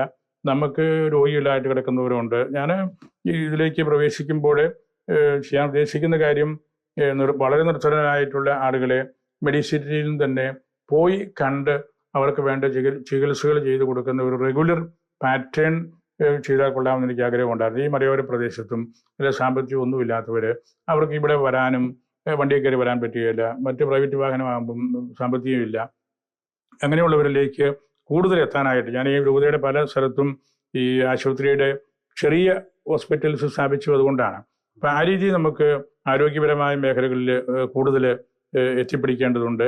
ഇവിടെ പറഞ്ഞ പോലെ യൂത്തിനെ കൂടുതൽ നമ്മൾ ശ്രദ്ധിക്കേണ്ടതായിട്ടുണ്ട്. കുടുംബങ്ങളിൽ ഒറ്റപ്പെട്ട് കഴിയുന്ന ആളുകളുണ്ട്, ഒരാൾ തന്നെ താമസിക്കുന്ന ആളുകളുണ്ട്, വിവാഹം കഴിക്കാൻ താല്പര്യമില്ലാത്തവരും സാധ്യതയില്ലാത്തവരും ആയിട്ടുള്ള ഒട്ടനവധി ആളുകളുണ്ട്. അങ്ങനെ ഒരു കുടുംബ പശ്ചാത്തലത്തിൽ നമ്മൾ നോക്കുമ്പോൾ ഒരുപാട് കാര്യങ്ങളിൽ ഇനിയും നമ്മൾ ഇറങ്ങി പ്രവർത്തിക്കേണ്ടതുണ്ട്. ഗ്രാസ് റൂട്ട് ലെവലിൽ നമ്മൾ ഈ പ്ലാറ്റിനം ജൂബിലിയിൽ ഇറങ്ങേണ്ടതുണ്ട്. ഈ ജൂബിലി നമ്മുടെ രൂപതയിൽ എല്ലാവരുടെയും ജൂബിലി ആകണം. എല്ലാവരും വിശുദ്ധീകരിക്കപ്പെടണം. എല്ലാവരും ഈ ജൂബിലിയെക്കുറിച്ച് സംസാരിക്കണം, ഈശോയെക്കുറിച്ച് സംസാരിക്കണം, ദൈവാരാധനയെക്കുറിച്ച് സംസാരിക്കണം, സാമ്പത്തികമായിട്ട് വിഷമിക്കുന്നവരെക്കുറിച്ച് സംസാരിക്കണം. അങ്ങനെ വരുന്ന ഒരു ഒരു ഒരു ഒരു ഇൻ്റഗ്രേറ്റഡ് ആയിട്ടുള്ള ഒരു വിശുദ്ധീകരണത്തിൻ്റെ വഴിയാണ് എൻ്റെ മനസ്സിലുള്ളത്. അത് സംബന്ധിച്ച് നമുക്ക് നമ്മുടെ മിഷൻ മീറ്റ് നടത്തും, അല്ലെങ്കിൽ ദളിത് ക്രൈസ്തവരുടെ വലിയ സമ്മേളനങ്ങളുണ്ട്, വൈദിക സമ്മേളനങ്ങൾ നടത്തുന്നുണ്ട്, സമർപ്പിതരുടെ സമ്മേളനമുണ്ട്. അതെല്ലാം നമ്മൾ നടത്തുമ്പോഴും ഓരോ വീട്ടിലും ആ വീട്ടിലെ ഓരോ അംഗത്തെയും നമുക്ക് കാണാനും മനസ്സിലാക്കാനും ഉള്ള സംവിധാനങ്ങൾ കൂടെ ഇതിനകത്തുള്ളപ്പോഴാണ് ഇതൊരു സെൽഫ് ഓഡിറ്റിംഗ് പോലെ ഈ ജൂബിലി വരേണ്ടത്. എൻ്റെ മനസ്സിലുള്ള ആഗ്രഹം അതാണ്. പാലാ രൂപത പ്ലാറ്റിനം ജൂബിലിയിലേക്ക് പ്രവേശിച്ചിരിക്കുന്നു. ആ വലിയ സന്തോഷത്തിലാണ് രൂപത മുഴുവനും. അപ്പോൾ പിതാവ് നമ്മളോട് മനസ്സ് തുറന്നു എന്തൊക്കെയാണ് പാലാ രൂപതയിൽ നടന്നതും നടന്നുകൊണ്ടിരിക്കുന്നതും നടക്കേണ്ടതുമാണ് എന്ന്. തീർച്ചയായിട്ടും നമുക്ക് പ്രാർത്ഥിക്കാം, നമുക്ക് രൂപതയോടൊപ്പം ആ സന്തോഷത്തിൽ പങ്കുചേരാം. ദൈവരാജ്യം ഈ ലോകം മുഴുവനും പടുത്തുയർത്തുവാൻ പാലാ രൂപതയ്ക്ക് സാധിക്കട്ടെ എന്ന്. പിതാവെ, ഞങ്ങളോടൊപ്പം ഈ സമയം വിനിയോഗിച്ചതിനോർത്ത് ഒത്തിരിയേറെ നന്ദി. Thank you very much. It was a grateful experience. Thanks. God bless you. Thank you.